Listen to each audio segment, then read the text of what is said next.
아버님, 일어나신 거예요?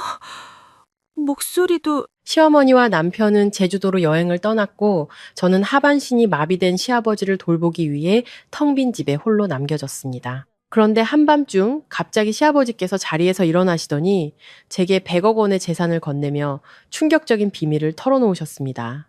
그날 시댁 식구들은 모두 비행기에 몸을 싣고 해외여행을 떠났습니다. 그들은 기쁨에 찬 웃음소리와 함께 떠났고 저는 춥고 텅 빈 이 넓은 집에 버려졌습니다. 단지 수년간 하반신이 마비된 시아버지 박태수 회장님을 돌봐야 한다는 이유 때문이었습니다. 떠나기 직전 시어머니 김미숙 여사님은 문 앞에 서서 제 머리부터 발끝까지 훑어보며 한 글자 한 글자 힘주어 말했습니다. 집에서 아버님 잘 모셔. 조금이라도 실수하면 안 돼. 아버님께 무슨 일이라도 생기면 너 무사할 줄 알아. 제 남편 박준호는 옆에 서서 저를 한마디도 변호해주지 않은 채 차갑게 말할 뿐이었습니다. 집에 있는다고 쉬는 거라고 생각하지 마. 당신 책임이잖아. 그 말을 끝으로 남편은 뒤도 한번 돌아보지 않고 캐리어를 끌고 차로 향했습니다. 저는 아버님 수건을 빨던 손 그대로 멍하니 서 있었습니다.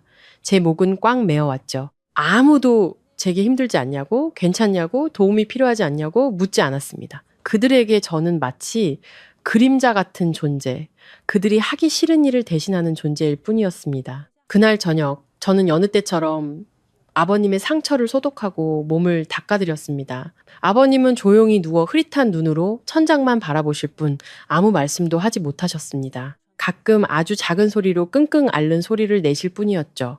저는 이불을 고쳐 덮어드리며 나지막이 속삭였습니다.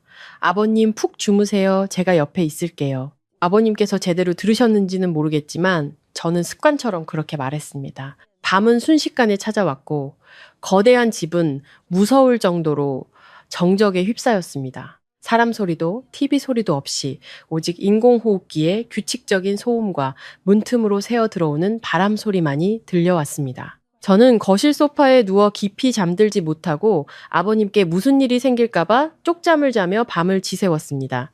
새벽 2시쯤이었을까요? 저는 문득 잠에서 깼습니다. 무언가 부딪히는 듯한 아주 작은 소리가 들렸습니다.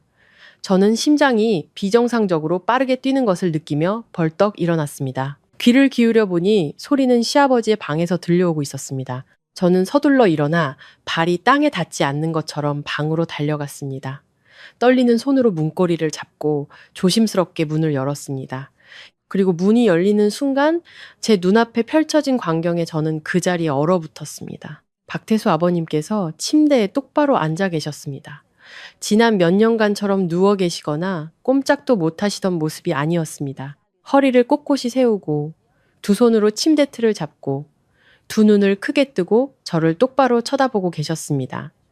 저는 그 자리에 못 박힌 듯 서서 더듬거리며 말했습니다. 아버님? 일어나신 거예요? 제 목소리는 저 자신도 알아들을 수 없을 만큼 떨리고 있었습니다. 아버님은 즉시 대답하지 않으셨습니다. 그저 저를 바라보실 뿐이었죠. 눈빛은 더 이상 흐릿하지 않고 이상할 정도로 또렷하고 날카로웠습니다. 그리고 천천히 손을 들어 문을 닫으라는, 아무도 모르게 하라는 신호를 보내셨습니다. 온몸에 소름이 돋았습니다. 저는 서둘러 문을 닫고 침대를 향해 한 걸음 한 걸음 천천히 다가갔습니다. 머릿속은 여전히 눈앞의 상황을 받아들이지 못하고 있었습니다. 아버님은 저를 똑바로 보시며 지난 세월의 무게가 실린 듯한 무거운 목소리로 말씀하셨습니다. 나는 완전히 마비된 게 아니었다. 그 한마디는 제 머리를 망치로 내리치는 것 같았습니다. 저는 아무 말도 하지 못한 채 멍하니 서 있었고 주변 모든 것이 핑핑 도는 것 같았습니다. 아버님은 베개 밑으로 손을 뻗어 곱게 접힌 종이 뭉치를 꺼내 떨리는 손으로 제게 건네주셨습니다. 저는 그것을 받아 펼쳐보았고 그 안의 글자들을 확인하는 순간 심장이 떼는 것 같았습니다. 그것은 100억 원에 달하는 재산 양도 서류였습니다. 저는 고개를 들어 아버님을 바라보았습니다. 아버님, 이게 대체... 아버님은 제 말을 끊고 천천히 말씀하셨습니다. 내게 전부 맡기마. 이 집에서 진심으로 나를 대한 사람은 너뿐이었으니까. 제가 정신을 차리기도 전에 아버님은 계속해서 말씀하셨습니다. 목소리는 쉬어 있었지만 무서울 정도로 차가웠습니다. 네가 남편과 시어머니라고 부르는 그들이 바로 수년간 나를 이렇게 만든 장본인들이다. 귀가 멍멍해지며 아무 소리도 들리지 않았습니다. 손에 든 서류는 사시나무처럼 떨렸고 머릿속은 완전히 텅 비었습니다. 내가 남편이라 부르던 사람, 시어머니라 부르던 사람이 자신의 아버지를, 남편을 해친 범인이라니. 묻고 싶었고 부정하고 싶었고 아버님께서 착각하신 거라고 말하고 싶었지만 목이 꽉 막혀 한마디도 할 수 없었습니다. 저는 그저 눈앞에 남자를 바라볼 수밖에 없었습니다. 수년간 연약하고 무력하다고만 생각했던 그분이 지금은 허리를 꼿꼿이 세운 채 또렷하고 고통스러운 눈빛으로 앉아 계셨습니다. 그리고 바로 그 순간이 제 평생 상상조차 할 수 없었던 끔찍한 비밀 속으로 저를 끌어들일 줄은 꿈에도 몰랐습니다. 손에 든 서류 뭉치를 보며 제 머릿속은 실타래처럼 엉켜버렸습니다. 수많은 질문이 한꺼번에 밀려왔지만 저를 가장 충격에 빠뜨린 것은 다른 생각이었습니다. 만약 시아버지의 말씀이 사실이라면 나는 지난 몇 년간 대체 어떤 가정에서 살아온 것일까? 나는 어떤 결혼을 했고 저들을 얼마나 믿었기에 오늘 밤에야 이 평온한 껍데기 아래에 얼마나 많은 추악한 비밀이 숨겨져 있는지 알게 된 것일까? 제 이름은 이서연입니다. 저는 평범한 가정에서 태어났습니다. 부모님은 두 분 다 성실한 노동자셨고 부유하지는 않았지만 정직하게 사셨습니다. 어릴 때부터 저는 아끼고 절약하는 삶에 익숙했고 남들보다 더 많은 것을 바라지 않았습니다. 전문대를 졸업하고 저는 작은 회사의 격리 직원으로 취직했습니다. 그다지 대단한 직업도 월급도 빠듯했지만 적어도 제 힘으로 살아갈 수 있다는 사실에 만족했습니다. 저는 중매로 남편 준호를 만났습니다. 당시 어머니의 지인 한 분이 외모도 단정하고 집안도 안정적이며 진지하게 결혼할 상대를 찾는 괜찮은 청년이 있다고 소개해 주셨습니다. 처음에는 결혼 생각이 없어서 시큰둥했지만 몇 번 만나고 나서 경계심을 풀게 되었습니다. 그때의 준호는 제가 나중에 알게 된 모습과는 완전히 다른 사람이었습니다. 그는 말투가 부드럽고 늘 어른스럽고 사려 깊은 모습을 보였습니다. 만날 때마다 밥은 먹었는지, 일은 힘들지 않은지, 날이 추우니 옷은 따뜻하게 입으라고 챙겨주었습니다. 세상 물정 모르던 제게 그런 사소한 다정함은 마음을 녹이기에 충분했습니다. 한 번은 비가 오는 날이었는데 그는 저를 집에 데려다 주기 위해 회사 정문 앞에서 30분 넘게 기다렸습니다. 그리고는 다정하게 웃으며 말했죠.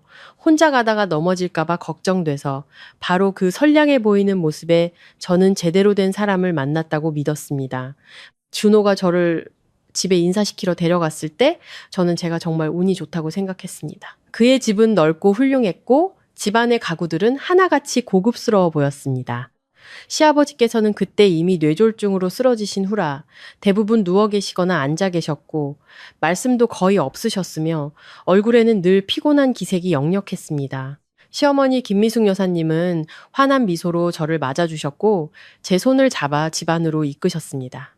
그리고 달콤한 목소리로 말씀하셨죠. 아이고, 참 착하고 복스럽게 생겼네. 우리 집은 먹고 사는 걱정은 없으니 네가 분수만 잘 알면 된다. 그 말을 들었을 때 저는 오히려 마음이 놓였습니다. 저는 분수를 안다는 것이 그저 예의 바르게 행동하고 어른을 공경하며 남편과 자식을 잘 챙기는 것이라고 단순하게 생각했습니다. 하지만 훗날 그 두 글자가 저를 보이지 않는 온갖 의무의 족쇄로 빼짬에 숨 막히게 할 줄은 상상도 못했습니다. 결혼식이 끝나고 저는 시댁으로 완전히 들어왔습니다. 당시 제 마음은 감사함과 노력하겠다는 다짐으로 가득했습니다. 우리 집 형편이 시댁만 못하다는 것을 알기에 저는 더더욱 바르게 살아야겠다고 다짐했습니다. 부모님이 자식 교육 잘못 시켰다는 소리를 듣지 않기 위해서였죠. 저는 누구보다 일찍 일어나 요리하고 청소하고 빨래하며 집안일을 도맡았습니다. 온종일 집안일을 하고 나면 녹초가 되기 일쑤였습니다. 하지만 시어머니께서 우리 집 며느리는 참 부지런해서 좋아라고 한마디 하시면 모든 피로가 눈 녹듯 사라지는 것 같았습니다. 하지만 그 평은 오래가지 않았습니다. 결혼한 지 몇 달 지나지 않아 준호는 변하기 시작했습니다. 그는 여전히 규칙적으로 출근했고 집에서 밥을 먹고 제 옆에서 잠을 잤습니다. 하지만 예전의 다정함은 맹물처럼 희미해졌습니다. 그는 말이 없어졌고 집에 오면 스마트폰이나 TV에만 콜을 받고 있었습니다. 제가 무언가 물으면 건성으로 대답할 뿐이었습니다. 여러 번 저녁 8시, 9시까지 저녁상을 차려놓고 기다리면 음식은 다 식어버린 뒤에야 그는 돌아왔습니다. 그리고는 소파에 외투를 던지며 차갑게 말했죠. 일이 바쁘니까 자꾸 묻지 마. 슬펐지만 결혼한 남자는 책임질 것이 많아. 그럴 것이라고 스스로를 위로했습니다. 아마 스트레스 때문에 변한 것일 거라고요. 저는 가정이 평온해지려면 제가 조금 더 노력해야 한다고 생각하며 묵묵히 참았습니다. 그때부터 시아버지를 돌보는 일은 거의 전적으로 제 몫이 되었습니다. 밥을 떠먹여드리는 것부터 옷을 갈아입히고 몸을 닦아드리고 약을 챙겨드리는 일, 심지어 밤중에 기침 소리만 들려도 제가 달려가야 했습니다. 처음에는 불평하지 않았습니다. 아픈 분도 힘드실 텐데 며느리로서 돕는 것이 당연하다고 생각했으니까요. 하지만 점차 그 모든 일은 당연한 제 책임이 되어버렸습니다. 마치 이 집에서 아버님에 대한 의무가 있는 사람은 저 하나뿐인 것처럼요. 하루는 제가 열이 나서 몸살 기운으로 쓰러질 것 같았습니다. 시어머니께 잠시만 쉬게 해달라고 부탁드렸습니다. 그 말을 듣자마자 시어머니의 얼굴이 굳어졌습니다. 고작 그거 하면서 뭐가 힘들다고 아픈 소리야? 아프면 약 먹고 일어나서 일해야지. 누가 너 시중 들어줄 사람 있는 줄 알아? 그 말에 저는 침대에 누워 눈물만 흘렸습니다. 하지만 이내 눈물을 닦았습니다. 그냥 성격이 까다로우신 것 뿐이겠지. 어느 시어머니나 다 저렇지 않을까 하고 넘겼습니다. 이 집에서 제가 가장 안쓰러우면서도 이해하기 어려웠던 분은 바로 시아버지셨습니다. 그분은 말씀이 거의 없으셨고 제대로 된 문장을 말씀하시지 못했지만 눈빛에는 항상 슬픔이 가득했습니다. 마치 자기 몸 안에 갇힌 사람의 슬픔 같았죠.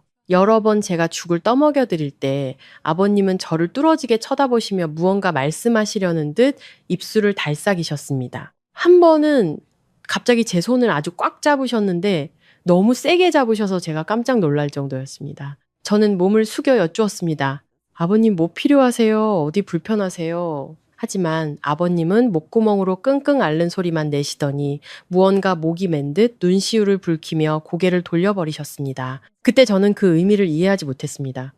그저 외롭고 아픈 분이라 더 많은 관심이 필요하다고만 생각했습니다. 그래서 아무리 피곤해도 저는 아버님을 정성껏 돌보려고 노력했습니다. 진심으로 그분을 가엾게 여겼기 때문입니다.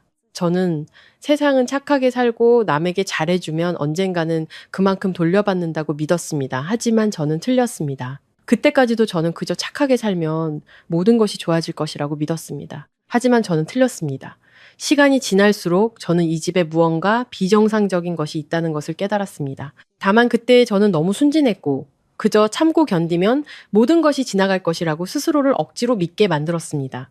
어느 날 점심 무렵이었습니다. 준호는 출근했고 저는 시아버지의 수건을 다 빨고 나서 뒤뜰에서 시어머니가 통화하는 소리를 들었습니다. 목소리는 아주 작았는데 마치 누가 들을까봐 일부러 낮춘 듯한 목소리였습니다. 처음에는 신경 쓰지 않았지만 부엌문을 지나갈 때 저는 우연히 한마디를 똑똑히 들었습니다. 그냥 저 애한테 그 늙은이 돌보게 내버려도 일석이조잖아. 저는 그 자리에 얼어붙었고 심장이 쿵 내려앉았습니다. 저는 대화의 앞뒤 내용을 듣지 못했고 시어머니가 말한 일석이조가 무엇을 의미하는지도 몰랐습니다. 하지만 이상하게도 그 말이 하루 종일 제 머릿속을 맴돌았습니다. 아픈 남편을 둔 아내의 말 같지도 않았고 며느리를 대하는 시어머니의 말 같지도 않았습니다. 뭔가 이상했지만 저는 애써 그 생각을 지웠습니다. 감히 여쭤볼 용기도 없었습니다. 오해일까봐 두려웠고 다른 한편으로는 이 집에서 저 같은 사람은 어떤 것도 질문할 권리가 없다는 것을 알고 있었기 때문입니다. 그 무렵부터 준호는 돈 문제에 더욱 인색해졌습니다. 결혼 초에는 저도 직장에 다녔습니다. 월급이 많지는 않았지만 제 개인적인 용돈을 쓰기에는 충분했습니다. 하지만 시아버지를 돌보는데 시간이 대부분을 뺏기면서 저는 잠시 회사를 그만두게 되었습니다. 그때까지 제가 모아둔 돈은 제 개인 계좌에 있었는데 준호가 그 사실을 알게 되었습니다. 어느 날 저녁 식사 자리에서 그는 마치 명령하듯 무심하게 말했습니다. 이번 달부터 집안 돈은 내가 관리할게. 당신 뭐 필요한 거 있으면 나한테 말해. 저는 놀라서 남편을 쳐다보았습니다. 하지만 그건 제 월급이랑 제가 모은 돈이잖아요. 준호는 화를 내지 않았습니다.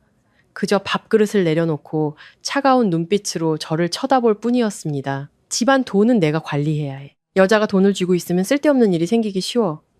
옆에 앉아 계시던 시어머니도 재빨리 거들었습니다. 남자들이 큰일을 하는 법이야. 너는 그냥 집안일이나 잘 챙겨.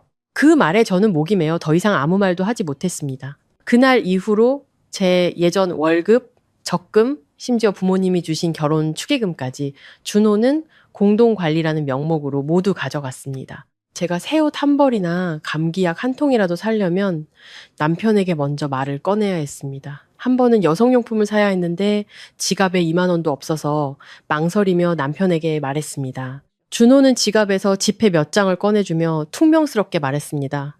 쓸데없는데 돈 쓰지 말고 아꼈어. 그 순간의 굴욕감은 이루 말할 수 없었습니다. 쥐구멍에라도 숨고 싶을 만큼 부끄러웠습니다. 저는 이 집에서 제가 발언권이 없을 뿐만 아니라 제 삶에 대한 결정권조차 없다는 것을 깨닫기 시작했습니다. 매일 집안일, 병간호, 온갖 잡비를 도맡아 하는 사람이었지만 저는 마치 얹혀 사는 사람 같았습니다. 거의 반년 동안 집안에만 갇혀 지내던 어느 날 저는 용기를 내어 시어머니께 간병인을 시간제로 고용해서 제가 파트타임으로라도 다시 일을 시작하고 싶다고 말씀드렸습니다. 저는 아주 조심스럽게 말을 꺼냈습니다. 어머님 낮 동안이라도 도와주실 분이 있으면은 제가 다시 일을 할 수 있을 것 같아요. 그러면 생활비에 보탬도 되고 준호 씨 부담도 덜어줄 수 있을 텐데요. 제 말이 채 끝나기도 전에 어머님은 얼굴을 굳히시며 물벼락을 끼얹듯 쏘아붙였습니다. 내 시아버지 죽으라고 내버려 두겠다는 거냐? 이 집이 돈이 없어서 너까지 일해야 할 정도인 줄 알아? 아니면 이제 시중 드는 게 지겨워서 핑계를 대는 거냐? 저는 그 자리에 얼어붙어 아무 대답도 할 수 없었습니다. 제가 가장 이해할 수 없었던 거는 그들이 마치 제가 책임을 회피하려는 것처럼 저를 몰아세우면서도 정작 그들 자신은 자주 집을 비운다는 사실이었습니다. 시어머니는 친구 집에 가거나 모임에 가서 식사를 하느라 바빴고 준호는 아침에 나가서 밤늦게 돌아왔습니다. 주말에도 아침부터 밤까지 밖으로 나돌았습니다. 제가 아버님 상태가 안 좋아지거나 한밤중에 열이 나셔서 도움이 필요할 때면 집에는 아무도 없었습니다. 이렇게 넓은 집에 결국 저와 침대에 누워있는 환자 단둘만 남게 되었습니다. 바로 그 불합리함 때문에 저는 불안해지기 시작했습니다. 만약 그들이 정말 아버님을 사랑한다면 어떻게 저렇게 쉽게 내버려 둘 수 있을까? 만약 아버님을 돌보는 것이 중요하다고 생각한다면 왜 모든 부담은 피 한 방울 섞이지 않은 제게 떠넘기는 것일까? 그리고 또 다른 작은 사건이 있었는데 그 일은 제 마음에 깊이 박힌 가시가 되었습니다. 그날 저는 시아버지의 몸을 닦아드리다가 우연히 아버님의 팔뚝에서 마치 어딘가에 세게 부딪힌 듯한 짙은 멍자국을 발견했습니다. 저는 잠시 멈춰서 더 자세히 보기 위해 몸을 숙였습니다. 한 곳에만 누워 계시는 분이 어떻게 저런 멍이 들 수 있을까? 저는 서둘러 여쭈었습니다. 아버님, 팔이 왜 이러세요? 아프세요? 누가 부딪히게 했어요? 아버님은 대답하지 않으셨습니다. 그저 저를 바라보실 뿐이었는데 눈이 평소보다 더 크게 뜨여 있었습니다. 저는 아픈 사람의 눈에서 그렇게 선명한 감정을 본 적이 없었습니다. 그것은 공포였습니다. 너무나 현실적인 공포였죠. 하지만 그 감정은 순식간에 사라졌고 아버님은 더 이상 묻지 말라는 듯 안으로 고개를 돌리고 눈을 감아버리셨습니다. 저는 한참 동안 멍하니 앉아 있었습니다. 손에는 여전히 수건을 든 채 마음은 혼란스러웠습니다. 저 멍은 저절로 생긴 것이 아니다. 그때 아버님의 눈빛도 무의식적인 사람의 눈빛이 아니었다. 그분은 알고 있었고 두려워하고 있었으며 감히 말하지 못하고 있었다.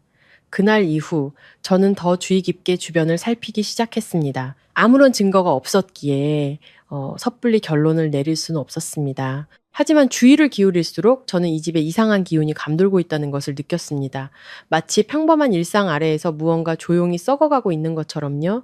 한편 준호는 날이 갈수록 더 무례해졌습니다. 한 번은 제가 시아버지의 약 중에 한 종류가 빠졌다고 지적하자 준호는 거실 한가운데서 소리를 질렀습니다. 집에서 빌어먹고 사는 주제에 무슨 말이 많아.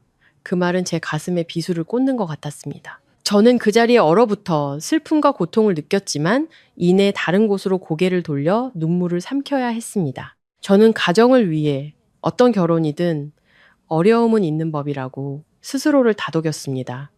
시댁에서 사는 여자는 때로는 너무 따지면 안 된다고 생각했습니다. 하지만 그렇게 스스로를 위로할수록 마음속 깊은 곳에서는 이상한 느낌이 피어올랐습니다. 이 집에서 무언가 매일 잘못되어 가고 있다는 무겁고 모호한 느낌이었습니다. 저는 침묵을 선택했지만 마음속에서는 이름 모를 불안감이 싹트기 시작했습니다. 그리고 그 모호한 불안감으로부터 시댁의 모든 일은 급격히 악화되기 시작했습니다. 마치 누군가가 천천히 막을 걷어내며 제가 한때 가족이라고 믿었던 사람들의 진짜 얼굴을 드러내는 것 같았습니다. 사소한 일들이 쌓이고 쌓인 후 시댁 식구들은 더 이상 저를 예전처럼 대하지 않았습니다. 결혼 초에는 시어머니가 비꼬는 투로 듣기 싫은 말을 하셨다면 나중에는 아예 숨기려고도 하지 않으셨습니다. 제가 상처를 받든 말든 상관하지 않고 제 앞에서 아무렇지 않게 막말을 쏟아냈습니다. 어느 날 저녁 식사 자리였습니다. 그날 저는 시아버지께 죽을 떠먹여드리고 불이 나게 부엌으로 내려와 저녁상을 차렸습니다. 몸은 녹초가 되고 허리는 끊어질 듯 아팠습니다. 하지만 시어머니는 며느리가 식사 자리에 빠지는 것을 극도로 싫어하셨기에 저는 억지로 식탁에 앉았습니다. 제가 막 젓가락을 들자 시어머니는 제 머리부터 발끝까지 훑어보며 차갑게 말했습니다. 이 집에서 너 먹여 살려주는 것만으로도 감지덕지 해야지 더 바라는 건 아니겠지. 저는 제가 뭘 잘못했는지 몰라 당황하며 작은 목소리로 대답했습니다. 제가 뭘 바란다고요? 시어머니는 콧방귀를 끼며 준호에게 반찬을 집어주고는 계속 말했습니다. 바라지도 않는데 맨날 죽을 상이야? 집에서 먹고 자고 전기세 물세 걱정 안 해도 되는데 뭐가 더 불만이야? 제가 입을 열기도 전에 준호가 냉담하게 말을 이었습니다. 엄마 말이 맞아. 당신 분수를 좀 알아야지. 이 집에서 자기가 뭐라도 되는 줄 아나 봐. 그 말에 제 손이 굳어버렸습니다. 남편 바로 옆에 앉아 있었지만 우리 사이에는 차가운 거리가 느껴졌습니다. 더 이상 그에게서 저를 감싸주거나 동정하는 마음은 찾아볼 수 없었습니다. 비를 맞으며 제 퇴근을 기다려주던 그 남자는 이제 자기 엄마와 함께 아내의 마음에 소금을 뿌리면서도 눈 하나 깜짝하지 않았습니다. 그날 이후 저는 집에서 항상 눈치를 보며 살아야 했습니다. 전화가 와도 바로 받지 못했고 오랜 친구들에게서 메시지가 와도 한참 뒤에야 답장할 수 있었습니다. 한 번은 제 오랜 친구가 제가 회사를 그만둔 지 오래되었다는 소식을 듣고 무슨 일이 있는지 걱정되어 계속 전화를 걸어왔습니다. 제가 막 전화를 받으려는데 시어머니가 어디선가 나타났습니다. 화면을 힐끗 보더니 날카롭게 쏘아붙였습니다. 밥 먹을 시간에 무슨 친구가 그렇게 전화를 해대? 쓸데없이 어울려 다니지 말고 집안일이나 신경 써. 저는 조용히 벨 소리를 끄고 전화기를 주머니에 넣었습니다. 그 후로 저는 거의 모든 사람과 연락을 끊었습니다. 그러고 싶어서가 아니었습니다. 제 상황을 설명하기에는 너무 지쳤고 제 처지를 말하기에는 너무 창피했으며 전화벨이 울릴 때마다 시댁 식구들의 눈치를 보는 것이 너무 두려웠기 때문입니다. 어떤 날은 아침부터 밤까지 일했습니다. 부엌 일, 약 챙기기, 식사 준비, 빨래, 그리고 시아버지 방을 들락거리며 정신없이 보냈습니다. 살이 눈에 띄게 빠지고 잠 부족으로 눈 밑은 항상 검게 변해 있었지만 시어머니 눈에는 그런 것들이 보이지 않았습니다. 그분은 그저 제가 일을 다 했는지 빨리 했는지 자기 마음에 들게 했는지만 살폈습니다. 한 번은 제가 부엌에서 죽을 끓이다가 심하게 어지러움을 느꼈습니다. 며칠 동안 잠을 제대로 못 자고 식사도 제대로 하지 못했더니 일어서자마자 몸이 휘청거렸습니다. 저는 간신히 부엌 조리대를 붙잡았지만 눈앞이 캄캄해졌습니다. 정신을 차렸을 때 저는 차가운 타일 바닥에 누워 있었고 머리는 망치로 맞는 것처럼 아팠습니다. 타버린 냄비에서는 죽 타는 냄새가 진동했습니다. 시어머니는 팔짱을 낀 채 제 앞에 서 있었습니다. 걱정하는 기색 하나 없이 그저 비웃으며 말했습니다. 연기 잘하네. 저는 시어머니를 바라보며 목이 메었습니다. 저는 정말 피곤했고 정말 쓰러졌으며 연기한 것이 아니라고 말하고 싶었습니다. 하지만 그 차갑고 무심한 눈빛을 보니 무슨 말을 해도 소용없다는 것을 알았습니다. 이 집에서 제가 쓰러지든 지쳐 쓰러지든 아파하든 그저 귀찮은 존재로 여겨질 뿐이었습니다. 바로 그 순간 저는 씁쓸한 진실을 깨달았습니다. 저는 이 집의 며느리가 아니었습니다. 가족도 아니었습니다. 저는 그저 아무도 손대기 싫어하는 더럽고 힘든 일을 떠맡기 위해 존재하는 무급 가사도우미와 같았습니다. 다른 점이 있다면 가사도우미는 월급이라도 받지만 저는 아니라는 것이었죠. 제게는 오직 비난과 경멸의 눈초리 그리고 그들이 저를 입 다물게 하고 싶을 때마다 씌우는 식충이라는 오명뿐이었습니다. 그리고 어느 날 모든 것이 다른 차원으로 넘어갔습니다. 그날 저는 시아버지의 옷을 갈아입혀 드리고 있었는데 거실에서 캐리어 끄는 소리가 들렸습니다. 나가보니 준호와 시어머니가 옷과 서류, 여권을 테이블 위에 잔뜩 늘어놓고 있었습니다. 집안 분위기는 이상했습니다. 평소의 무거운 분위기와는 달리 들떠있고 분주했습니다. 제가 무슨 일인지 파악하기도 전에 준호가 스마트폰 화면에 시선을 고정한 채 말했습니다. 다음 주에 우리 가족 다 같이 해외여행 가. 일주일 동안. 저는 그 자리에 굳었습니다. 가족이라니요? 시어머니가 고개를 들고 이미 결정된 사항을 통보하듯 말했습니다. 나랑 준호랑 가지. 비행기 표도 예약했고 호텔도 다 잡았어. 저는 몇 초간 멍하니 있다가 다시 물었습니다. 그럼 아버님은요? 준호가 퉁명스럽게 대답했습니다. 당신이 집에서 돌봐야지. 저는 두 사람을 보며 제가 잘못 들은 것이 아닌가 생각했습니다. 왜 저랑 상의도 없이 일주일은 짧은 시간이 아니잖아요. 혹시 무슨 일이라도 생기면 어떡해요? 시어머니가 즉시 얼굴을 찡그렸습니다. 네가 집에 있는데 무슨 일이 생겨? 아니면 너도 따라가고 싶다는 거야? 저는 평정심을 유지하며 제가 생각하기에 가장 합리적인 말을 했습니다. 그렇다면 아버님을 요양원에 모시거나 시간제 간호사를 고용하는 게 더 안전할 것 같아요. 준호가 고개를 휙 돌리며 날카롭게 쏘아붙였습니다. 필요 없어. 당신이 집에 있으면 충분해. 더 말하고 싶었지만 남편의 눈빛을 보니 모든 것이 이미 결정되었다는 것을 알았습니다. 그들은 제 의견을 묻지도 제가 동의하는지 신경 쓰지도 않았습니다. 그저 제게 그 일을 당연하게 떠맡기라는 명령처럼 통보할 뿐이었습니다. 그 후 며칠 동안 집은 이상하게 활기찼습니다. 그들은 쇼핑을 하고 옷을 준비하고 여행 일정을 자랑하며 즐겁게 웃고 떠들었습니다. 반면 저는 여전히 바쁘게 병간호를 하며 그들이 신나게 여행 갈 준비를 하는 모습을 무거운 마음으로 지켜보았습니다.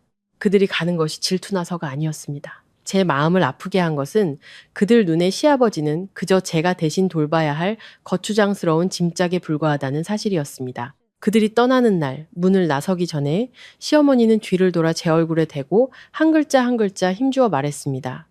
똑똑히 들어. 아버님께 무슨 일이라도 생기면 넌 감당 못할 줄 알아. 저는 문지방에 서서 준호가 캐리어를 차에 싣는 모습과 시어머니가 들뜬 표정으로 차에 오르는 모습을 바라보았습니다. 마음이 텅 빈 것처럼 허전했습니다. 굴욕감과 씁쓸함도 있었지만 그보다 더 큰 것은 이름 모를 감정이었습니다.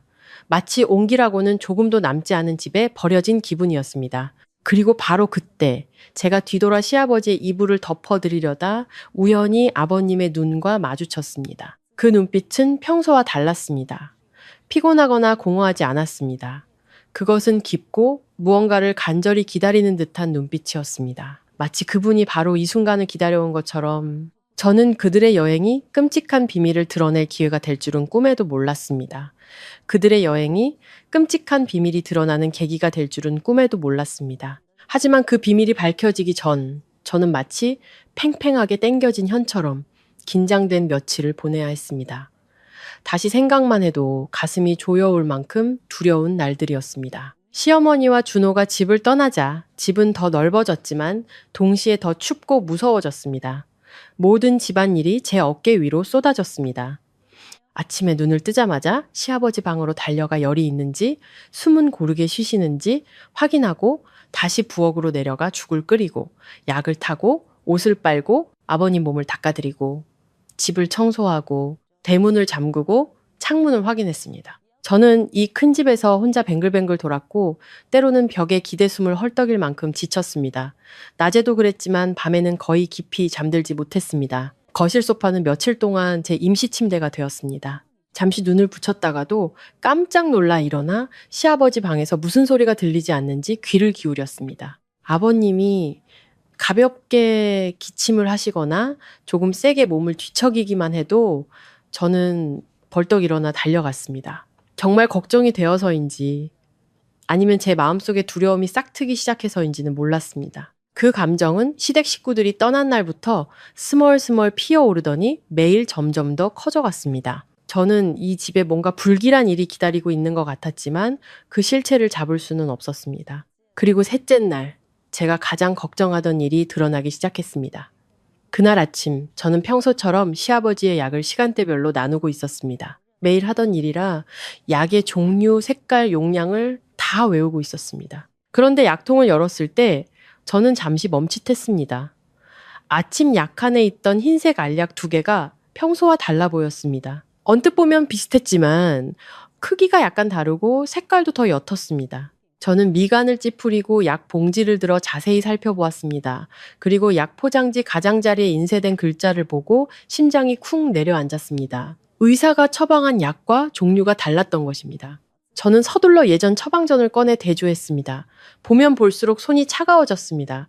약 이름은 비슷했지만 함량이 다르고 용량도 바뀌어 있었습니다. 그 순간 머리가 띵 했습니다. 저는 약 봉지 전체를 다시 확인했고 한 종류뿐만 아니라 2종류나 바뀌어 있다라는 것을 발견했습니다. 우연히 바뀐 것이 아니라 아주 교묘하게 바뀌어 있었습니다. 주의 깊게 보지 않으면 알아채지 못할 정도였습니다.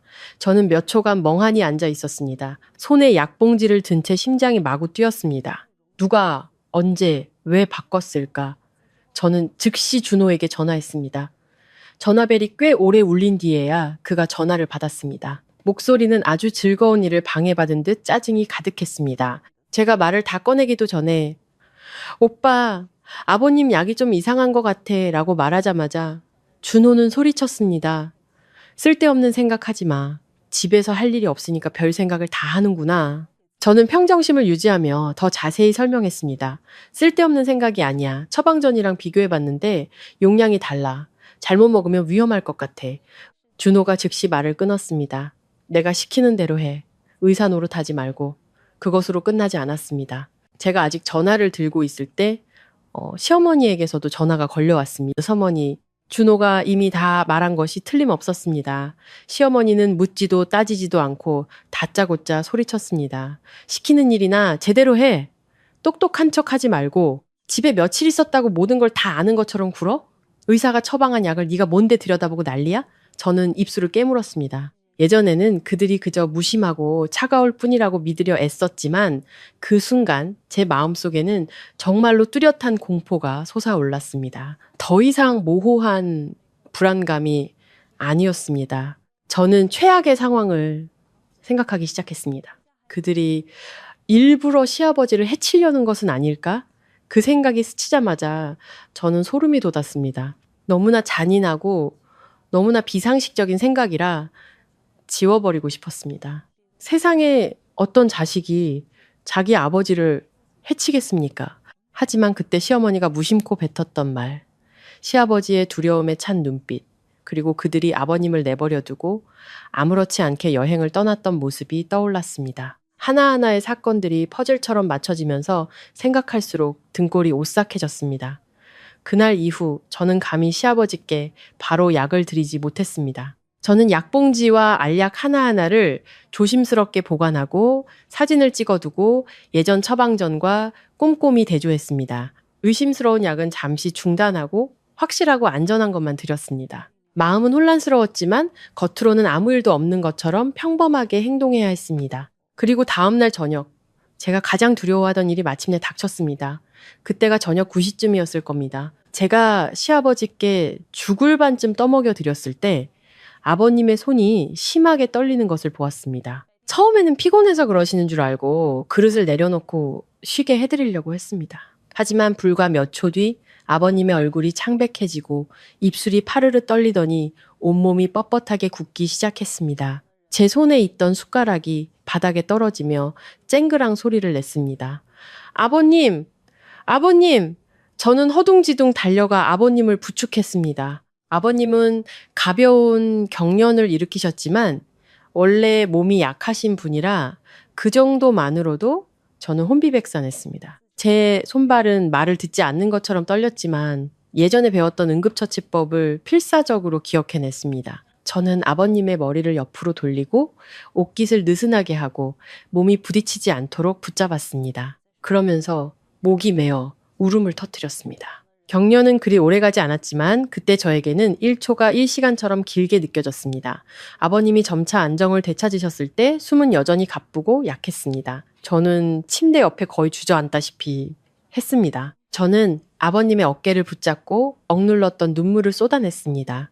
지난 며칠간 억눌려왔던 모든 억울함, 두려움, 절망이 한꺼번에 터져 나왔습니다. 저는 목맨 소리로 거의 갈라진 목소리로 말했습니다. 아버님, 어떻게 해야 할지 모르겠어요. 정말 어떻게 해야 할지 모르겠어요. 아버님은 말씀은 못하셨지만 저를 오랫동안 바라보셨습니다.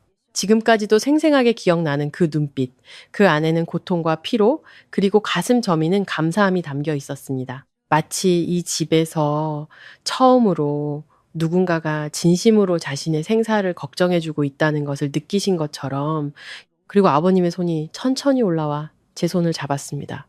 그 손길은 아주 강했습니다.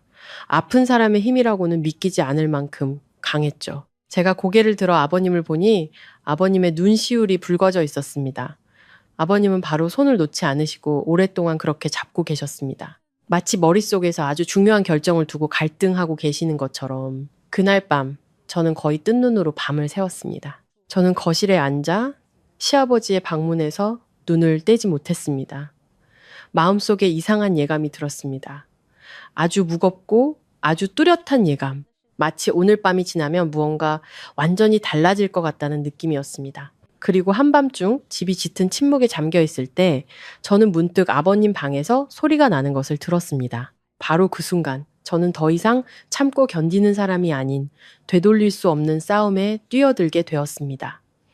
방에 들어서자 시아버지는 침대에 똑바로 앉아 계셨습니다. 손은 아직 이 불 가장자리에 놓여 있었고 노란 침대 등 불빛 아래에서 눈이 번쩍이고 있었습니다. 저는 그 자리에 돌처럼 굳어버렸습니다. 제 눈으로 직접 보지 않았다면 수년간 침대 위에서 묵묵히 고통을 견디던 그분이 지금 이렇게 스스로 일어나 앉아 또렷한 목소리로 제게 말을 걸 수 있다는 것을 결코 믿지 못했을 겁니다. 제가 아직 멍하니 서 있을 때 아버님은 제 손을 살짝 잡아당기며 낮지만 단호한 목소리로 말씀하셨습니다. 내 말 잘 듣거라. 시간이 얼마 없다. 그 말은 제 혼란스러운 정신을 번쩍 뜨이게 했습니다. 저는 서둘러 의자를 끌어와 침대 가장자리에 앉았습니다. 심장이 터질 것처럼 세차게 뛰었습니다. 아버님은 천천히 몇 번 숨을 고르시고는 저를 똑바로 바라보셨습니다. 그 눈빛은 더 이상 제가 매일 보던 피곤하고 무력한 눈빛이 아니었습니다. 너무 오랫동안 참고 너무 오랫동안 고통받다가 이제 모든 것을 털어놓아야만 하는 사람의 눈빛이었습니다. 아버님은 침대 머리맡에 있는 물컵을 들어 한 모금 마신 뒤 쉰 목소리로 말씀하셨습니다. 나는 모두가 생각하는 것처럼 완전히 마비된 것이 아니다. 몇 년 전 나는 내 아내와 아들에게 약물 중독을 당했다. 저는 입을 벌렸지만 아무 말도 할 수 없었습니다. 그 말은 너무나 끔찍했습니다. 저는 그저 아버님을 뚫어지게 쳐다볼 뿐 손발이 얼음장처럼 차가워졌습니다. 아버님은 천천히 하지만 또렷하게 한 글자 한 글자 말씀하셨습니다. 처음에는 나도 정말 뇌졸중인 줄 알았다. 몸에 힘이 점점 빠지고 손발이 마비되고 정신이 몽롱해졌으니까 하지만 시간이 지날수록 뭔가 이상하다는 걸 깨달았다. 내 몸 상태는 자연스러운 병세와는 달랐다. 어떤 날은 좀 괜찮아져서 밥을 먹고 정신이 들었다가도 약을 먹고 나면 바로 넋이 나간 사람처럼 쓰러지곤 했다. 저는 떨리는 목소리로 물었습니다. 왜 그들이 아버님께 그런 짓을... 그 질문이 입 밖으로 나오는 순간 코끝이 찡해졌습니다. 저는 아내와 자식이 어떻게 그렇게 잔인할 수 있는지 도무지 이해할 수 없었습니다. 박태수 아버님은 씁쓸하게 웃으셨지만 그 웃음소리는 우는 것보다 더 고통스럽게 들렸습니다. 돈 때문에, 이 재산 때문에, 그 100억 원, 그리고 그보다 더 많은 것들 때문에 아버님은 턱으로 제가 쥐고 있는 서류 뭉치를 가리키셨습니다. 저는 구겨진 재산 양도 서류를 다시 내려다보았습니다. 아버님은 그 돈이 시어머니와 준호가 가장 잘 알고 있는 부분이라서 그들을 가장 초조하게 만드는 것이라고 말씀하셨습니다. 하지만 그들을 안심하지 못하게 하는 것은 몇 필지의 땅, 예전 사업 지분, 그리고 다른 중요한 서류들을 포함한 더 큰 재산이었습니다. 아버님은 아직 그 누구에게도 명의를 이전하지 않으셨던 것입니다. 아버님이 살아계시는 한 그들은 조심해야 했습니다. 아버님이 정신이 멀쩡한 한 그들은 모든 것을 삼킬 수 없었습니다. 저는 그 말을 들으며 온몸에 소름이 돋았습니다. 제가 무심함과 냉담함이라고 생각했던 것들이 실은 수년간 지속된 음모의 표면에 불과했다는 것을 깨달았습니다. 저는 그들의 눈빛, 말 한마디, 약을 챙기라고 재촉하던 모습, 그리고 아버님을 내버려 두고 저를 비난하던 모습들을 떠올렸습니다. 모든 것이 하나로 이어지면서 숨막힐 듯한 끔찍한 연쇄고리가 되었습니다. 아버님은 자신이 해를 입고 있다는 것을 깨달았기 때문에 어쩔 수 없이 연기를 해야 했다라고 말씀하셨습니다. 처음에는 저항도 하고 말하려고도 했지만 저항할수록 약은 더 독해지고 몸은 더 약해졌습니다. 한 번은 준호의 손을 잡고 자신이 알고 있다는 신호를 보내려 하자 그날 밤 약이 바뀌어 이틀 동안 정신을 잃으셨다고 합니다. 그 일 이후 아버님은 자신이 진실을 안다는 것을 드러내면 오늘까지 살아남지 못할 수도 있다는 것을 깨달으셨습니다. 그래서 그분은 꼼짝 않고 누워 계셨습니다. 아무것도 모르는 척, 다른 사람이 자신의 운명을 결정하기를 기다리는 살아있는 시체인 척 하셨습니다. 저는 그 이야기를 들으며 어느새 눈물이 흐르는 것도 몰랐습니다. 어쩐지 여러 번 아버님의 눈빛이 이상하다고 느꼈습니다. 무언가 말하고 싶어 하면서도 억지로 삼키는 듯한 눈빛. 어쩐지 어떤 날은 제 손을 꼭 잡고 눈시울을 붉히면서도 아무 말도 못하셨던 이유를 이제야 알았습니다. 그분은 말하고 싶지 않아서가 아니라 감히 말할 수 없었던 것입니다. 이 집에서 그분이 조금이라도 정신이 멀쩡하다는 것을 드러내는 순간 오늘 제 앞에 앉아 계시지 못했을지도 모릅니다. 그리고 아버님은 제 눈을 똑바로 보시며 목소리를 낮춰 말씀하셨습니다. 그 모자의 여행은 우연이 아니다. 그들은 빈틈을 만들려고 간 거다. 너를 혼자 남겨두고 무슨 일이 생기면 네 탓으로 돌리기 쉽게 만들려고. 저는 마치 머리 위에서 얼음물을 뒤집어 쓴 것처럼 온몸이 굳었습니다. 저는 더듬거리며 말했습니다. 아버님 말씀은 그들이 아버님을 죽이려 했다는 건가요? 아버님은 바로 대답하지 않으셨습니다. 그저 가볍게 고개를 끄덕이셨지만 눈빛은 차갑게 식어 있었습니다. 나뿐만이 아니다. 아버님은 잠시 멈췄다가 천천히 하지만 또렷하게 말씀하셨습니다. 네가 그들의 길을 막는다면 너도 안전하지 않을 것이다. 그 말을 듣고 저는 손발에 힘이 쭉 빠졌습니다. 문득 약이 바뀐 일, 어젯밤의 경련, 그리고 제가 이상한 점을 발견했을 때 전화기 너머로 소리치던 준호의 모습이 떠올랐습니다. 제 예감이 틀리지 않았습니다. 저는 결코 과민 반응한 것이 아니었습니다.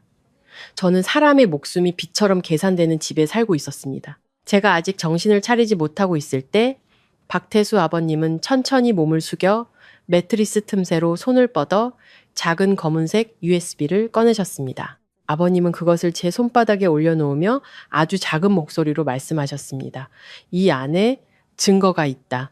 모든 것이 기록되어 있다. 저는 고개를 번쩍 들어 아버님을 쳐다보았습니다. 아버님은 예전에 신뢰하던 사람에게 부탁해 몰래 몇 가지 장치를 설치하고 오랜 시간 동안 녹음 파일과 사진들을 모아두셨다고 했습니다. 항상 성공한 것은 아니었지만 모든 것이 우연이 아니라는 것을 증명하기에는 충분한 증거였습니다. 손을 놓기 전에 아버님은 제 손가락을 가볍게 한번 쥐고는 지금까지도 제게 깊이 각인된 마지막 말씀을 하셨습니다. 아무도 믿지 마라. 네가 무해하다고 생각하는 사람조차도. 저는 그 자리에 얼어붙었습니다. 손 안에 든 USB는 돌덩이처럼 무겁게 느껴졌습니다. 방 안에는 여전히 두 사람뿐이었고 불빛은 여전히 노랗게 빛나고 있었습니다. 하지만 제 주변의 모든 것이 완전히 달라져 있었습니다. 저는 더 이상 묵묵히 참고 견디는 며느리가 아니었습니다. 다른 사람의 악행을 그저 지켜보는 구경꾼도 아니었습니다. 저는 한 발짝만 잘못 디뎌도 목숨을 잃을 수 있는 진짜 전쟁의 한복판으로 끌려 들어온 것이었습니다. 저는 USB를 꽉 쥐었습니다. 태어나서 처음으로 숨 막히는 공포가 무엇인지 깨달았습니다. 저는 USB를 오랫동안 꽉 쥐고 있었습니다. 손가락 끝이 저려올 때쯤에야 정신이 들었습니다. 시아버지는 다시 누워 평소의 연약한 모습으로 돌아가셨습니다. 마치 방금 전 제게 끔찍한 이야기를 들려준 사람이 그분이 아닌 것처럼. 하지만 그날 밤 이후 저는 더 이상 이 집을 예전처럼 볼 수 없다는 것을 알았습니다. 이곳은 더 이상 사는 곳이 아니라 제가 방심하는 순간 덮쳐올 미리 설치된 덫과 같았습니다. 저는 USB를 가지고 제 방으로 돌아와 문을 굳게 잠그고 나서야 평소 가계부를 정리하던 낡은 노트북에 그것을 꽂았습니다. 네, 손이 너무 떨려서 몇 번이나 헛손질을 한 끝에야 겨우 연결할 수 있었습니다. 화면이 켜지고 폴더 하나가 나타났습니다. 저는 그것을 클릭했고 첫 번째 녹음 파일이 재생되는 순간 온몸이 굳어버렸습니다. 그것은 시어머니의 목소리였습니다. 틀림없었습니다. 여전히 그 날카롭고 신경질적인 목소리였지만 이번에는 제 앞에서 소리치는 것이 아니라 아주 치밀하게 계획을 세우는 사람의 목소리였습니다. 그냥 저 애한테 그 늙은이 돌보게 내버려둬. 일 다 끝나면 쫓아내면 그만이니까. 그 말이 울려 퍼지는 순간 등골이 오싹해졌습니다. 저는 화면의 시선을 고정한 채 꼼짝도 하지 않았습니다. 그 녹음 파일에는 목소리만 있었고 얼굴은 보이지 않았습니다. 두 번째 파일은 저를 더욱 경악하게 만들었습니다. 이번에는 준호의 목소리였습니다. 더 낮고 작았지만 한 글자 한 글자가 마치 칼날처럼 제 귀를 스쳤습니다. 그 영감, 예상보다 일찍 죽으면 더 좋지. 귀찮은 일도 줄고.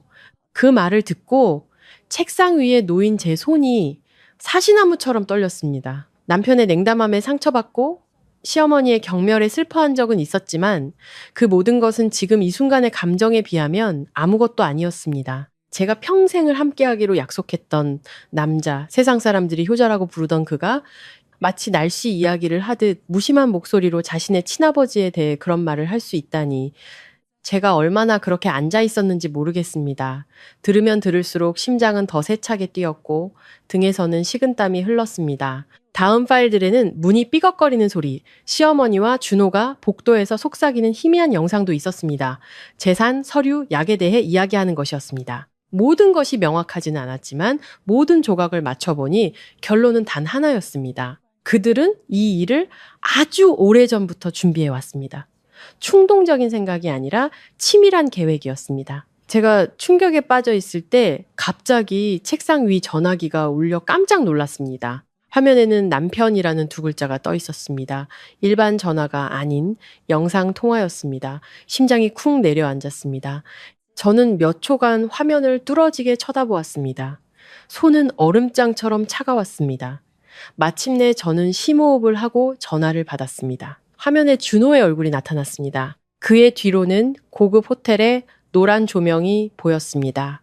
그는 웃고 있었습니다. 다른 사람이 보면 걱정하는 미소라고 생각했겠지만 지금 제 눈에는 역겨울 정도로 가식적으로 보였습니다. 준호가 바로 물었습니다. 집은 괜찮아? 아버지는 괜찮으시고? 그의 목소리는 부드러웠고 심지어 걱정하는 것처럼 들렸습니다. 몇 달 전에 저였다면 마음이 따뜻해졌을지도 모릅니다. 하지만 지금은 그의 모든 말이 저를 떠보는 것처럼 들렸습니다. 저는 최대한 평범한 표정을 유지하며 짧게 대답했습니다. 괜찮아. 준호는 화면 너머로 저를 오랫동안 쳐다보았습니다. 그 시선에 숨이 막혔습니다. 그것은 아내의 안부를 묻는 남편의 눈빛이 아니었습니다. 상대방이 얼마나 알고 있는지 가늠하는 자의 눈빛이었습니다. 그리고 그의 입은 여전히 웃고 있었지만 눈은 차갑게 식었습니다. 그는 아주 천천히 말했습니다. 쓸데없이 멍청한 짓은 하지 않는 게 좋을 거야. 저는 그 자리에 얼어붙었습니다. 그 말은 결코 애두르는 말이 아니었습니다. 그것은 경고였습니다. 평온한 껍데기로 포장된 경고였죠. 저는 전화기를 너무 꽉 쥐어서 손이 아팠습니다. 무슨 말이냐고 이해하지 못하는 척 했습니다.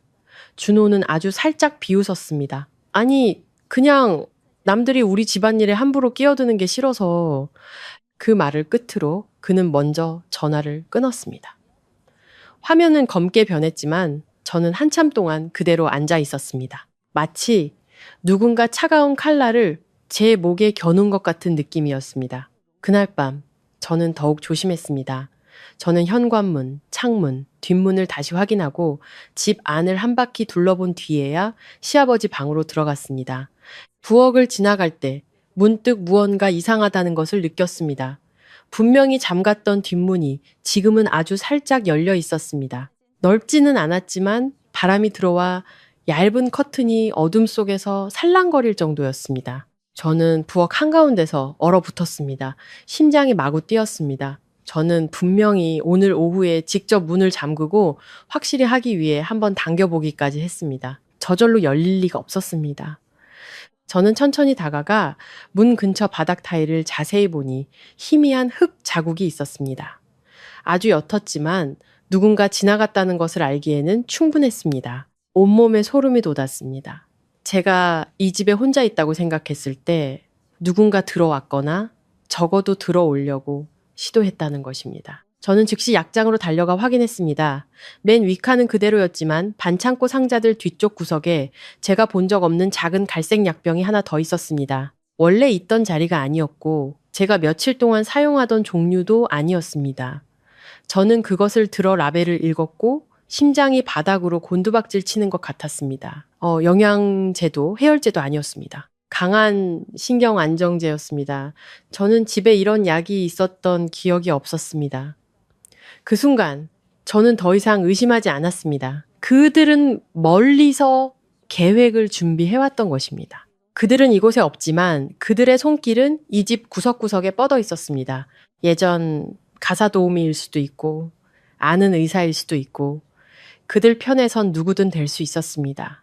분명한 거는 저와 시아버지는 제가 애써 스스로를 안심시켰던 것처럼 결코 안전하지 않다는 것이었습니다. 저는 그 약병을 들고 시아버지 방으로 곧장 달려갔습니다. 문을 닫자마자 저는 몸을 숙여 최대한 낮은 목소리로 말했습니다. 아버님, 그들이 시작했어요. 아버님은 눈을 감고 누워 계시다가 그 말을 듣고 즉시 눈을 뜨셨습니다. 저는 약병을 보여드리고 뒷문이 열려 있었던 일과 준호의 전화에 대해 빠르게 설명했습니다. 아버님은 약병을 보시고는 저를 쳐다보셨습니다. 놀라지도 당황하지도 않으셨습니다. 오히려 입꼬리가 아주 차가운 미소로 살짝 올라갔습니다. 아버님은 소름 끼칠 정도로 침착한 목소리로 말씀하셨습니다. 좋아, 그럼 이제 우리 차례다. 저는 아버님을 보며 순간 멈칫했습니다. 며느리로 들어온 이후 처음으로 제 앞에 있는 분이 더 이상 다른 사람의 보살핌을 기다리는 환자로 보이지 않았습니다. 차가운 눈빛과 강철 같은 목소리를 가진 저 침대 위의 남자는 아주 오랫동안 계획하고 아주 오랫동안 참고 기다리다가 이제 판을 뒤집을 때를 기다리는 사람처럼 보였습니다. 그리고 저는 그 고요한 방 안에서 아버님 옆에 앉아 한 가지 사실을 분명히 깨달았습니다. 이제부터 한 번의 실수는 목숨을 대가로 치르게 될 것이라는 것을, 이제부터 한 번의 실수는 목숨을 대가로 치르게 될 것이라는 것을 바로 그 때문에 그날 밤 제가 두려움에 떨고 있을 때 시아버지는 제 눈을 똑바로 보시며 첫 번째 계획을 말씀하셨습니다. 아버님은 제가 아무것도 모르는 척 해야 한다고 말씀하셨습니다. 예전처럼 아버님을 돌보고 그들이 준비해 놓은 새 약을 그대로 가져오고 모든 것이 평소처럼 흘러가게 두라고 하셨습니다. 단 한 가지 다른 점은 제가 몰래 약을 바꿔치기 해야 한다는 것이었습니다. 의심스러운 약은 아버님께 드리지 않는 것이었죠. 그 말을 듣고 목이 바싹 마르는 것을 느꼈습니다. 약병을 든 손이 너무 떨려서 바닥에 떨어뜨릴 뻔했습니다. 저는 더듬거리며 말했습니다. 저는 못할 것 같아요. 그것은 진심이었습니다. 지금까지 저는 참고 견디고 조용히 넘어가는 데만 익숙했습니다. 한 번만 실수하면 모든 것을 잃을 수 있는 이런 판에서 본 적이 없었습니다. 박태수 아버님은 여전히 저를 쳐다보셨습니다. 눈빛은 부드럽지 않았지만 그 안에는 저를 정신 차리게 만드는 냉철함이 있었습니다. 아버님은 아주 천천히 말씀하셨습니다. 네가 하지 않으면 다음 차례는 네가 될 것이다. 그 말에 온몸이 얼어붙었습니다. 더 이상 물러설 곳이 없었습니다. 저는 침대 앞을 보고 수년간 자신의 아내와 아들에게 나무 토막처럼 누워 있도록 강요당한 남자를 보고 다시 제 손에 든 약병을 보았습니다. 마침내 저는 입술을 꽉 깨물고 고개를 끄덕였습니다.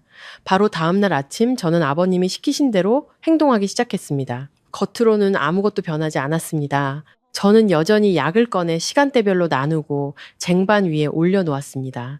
여전히 피곤하고 걱정스러운 척 했습니다. 하지만 방으로 약을 가져갈 때는 몰래 의심스러운 약들을 제가 따로 보관해둔 예전 약으로 바꿔치기 했습니다. 제 모든 동작은 심장 박동 소리가 들릴 만큼 느렸습니다.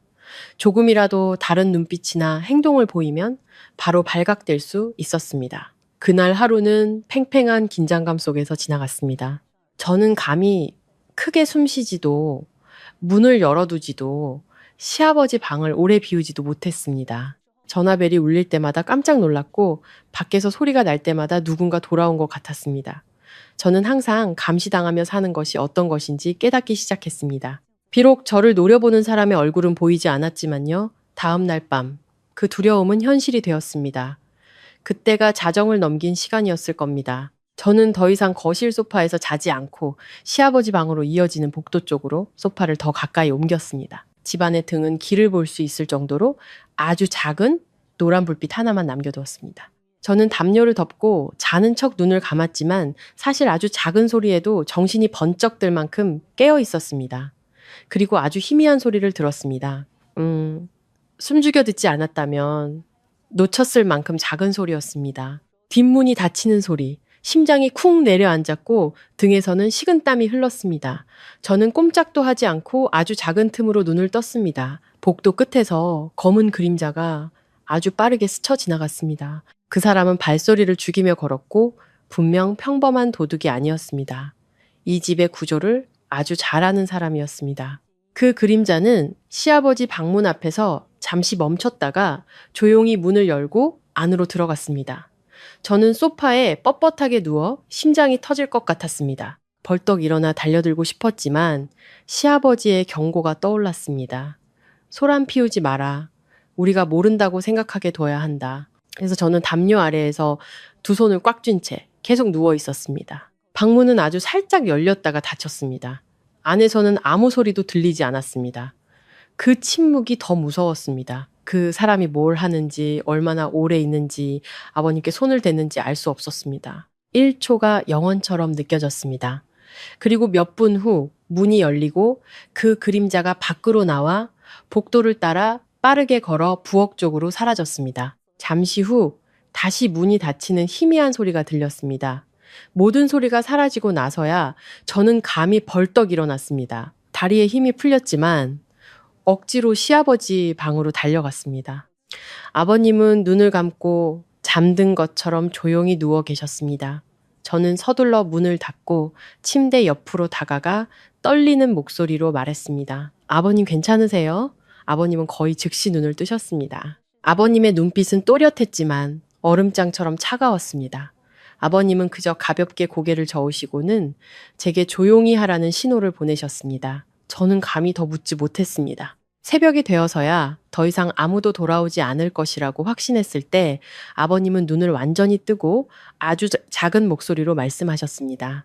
약이 효과가 있는지 확인하러 온 것이다. 그 말을 듣고 저는 다리에 힘이 풀렸습니다. 어젯밤 몰래 들어온 사람은 도둑질을 하러 온 것도 협박하러 온 것도 아니었습니다. 그들은 환자가 자신들이 원하는 대로 약해지고 있는지 확인하러 온 것이었습니다. 그 순간 저는 위험의 수준이 제 상상을 훨씬 뛰어넘었다라는 것을 진정으로 깨달았습니다. 이것은 더 이상 가족 간의 갈등이나 말다툼의 문제가 아니었습니다. 이것은 무자비함과 탐욕으로 만들어진 진짜 덫이었고 그 안에서 사람의 목숨은 숫자처럼 냉정하게 계산되고 있었습니다. 그리고 바로 그때 제 안에 무언가가 변하기 시작했습니다. 저는 더 이상 궁지에 몰린 사람이라고만 생각하지 않았습니다. 계속 두려움에 떨기만 한다면 저는 그저 잡아먹히기를 기다리는 먹잇감에 불과할 것이었습니다. 저는 시아버지의 침대 옆에 오랫동안 앉아 있다가 전화기를 들었습니다. 처음으로 제가 먼저 준호에게 전화했습니다. 전화기 저편에서 그는 꽤 빨리 전화를 받았고 목소리는 여전히 무심했습니다. 무슨 일이야? 저는 손바닥이 땀으로 축축했지만 최대한 침착한 목소리를 유지하려고 애썼습니다. 아버님, 상태가 많이 안 좋아지셨어. 그 말을 하고 저는 숨을 죽이고 반응을 기다렸습니다. 저편에서는 몇 초간 침묵이 흘렀고 이내 준호가 가볍게 웃었습니다. 아주 작은 웃음소리였지만 제 심장을 차갑게 만들기에 충분했습니다. 그는 말했습니다. 그래? 그럼 잘 됐네. 단지 그 5글자. 하지만 그것은 제 가슴을 도려내는 칼날 같았습니다. 더 묻지도 놀라지도 당부하지도 않았습니다. 그 남자는 더 이상 자기 아버지를 사람으로 보지 않았습니다. 그의 머릿속에는 오직 한 가지, 박태수 회장이 약해지고 있다는 것, 즉 자신의 계획이 순조롭게 진행되고 있다는 생각뿐이었습니다. 저는 전화를 끊고 오랫동안 멍하니 앉아 있었습니다. 하지만 이상하게도 눈물은 더 이상 흐르지 않았습니다. 아마 너무 고통스러우면은 바로 울 수 없는 모양입니다. 저는 검게 변한 전화기 화면을 보고 침대에 조용히 누워 계신 시아버지를 보았습니다. 그리고 아주 분명한 순간 저는 제가 변했다는 것을 알았습니다. 저는 더 이상 참고 견디기만 하던 이서연이 아니었습니다.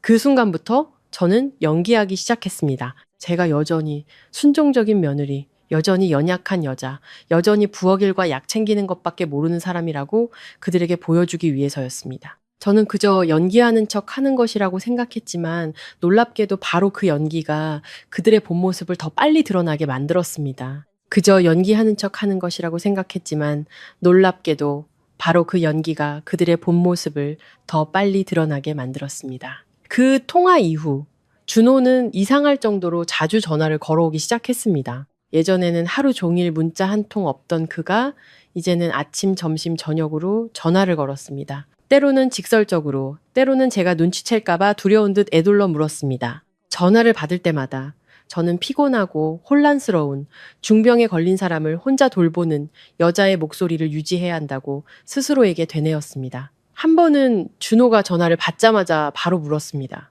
아버지 오늘 어떠셔? 저는 아주 작은 목소리로 대답했습니다.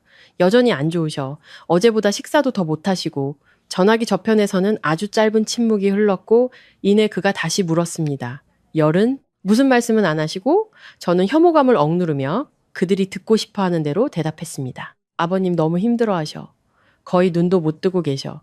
제가 상황이 나빠지고 있다고 보고할수록 준호와 시어머니의 전화 빈도는 더 잦아졌습니다. 그들은 자신들이 초조하게 물을 때마다 제 눈에는 그들의 위선이 한 겹 더 벗겨지고 있다는 것을 전혀 몰랐습니다. 다른 사람이 들으면 자식이 늙은 아버지를 걱정하는 것이라고 생각했겠지만 오직 저만이 그 질문들 뒤에 자신의 계획이 제대로 진행되고 있는지 확인하려는 자들의 초조함이 숨어 있다는 것을 알았습니다. 한 번은 시어머니가 점심시간에 맞춰 전화를 걸었습니다. 목소리는 애써 다급한 척 했습니다. 아버지 옷은 갈아입혔니? 몸은 안 차가우시고 어제 보니 숨을 아주 힘들게 쉬시던데 저는 전화기를 들고 침대에 조용히 누워 계신 시아버지를 보며 대답했습니다. 네, 아버님 상태가 더 안 좋아지셨어요. 아침에 죽을 드렸는데 삼키기 힘들어 하셨어요. 제 말이 끝나자마자 시어머니는 잠시 침묵하더니 아주 빠르게 한마디를 내뱉었습니다. 그래, 그럼 그냥 푹 쉬시게 해드려. 쓸데없이 의사 부르지 말고. 그 말을 하고 그녀는 바로 전화를 끊었습니다. 저는 잠시 멍하니 앉아 있었습니다.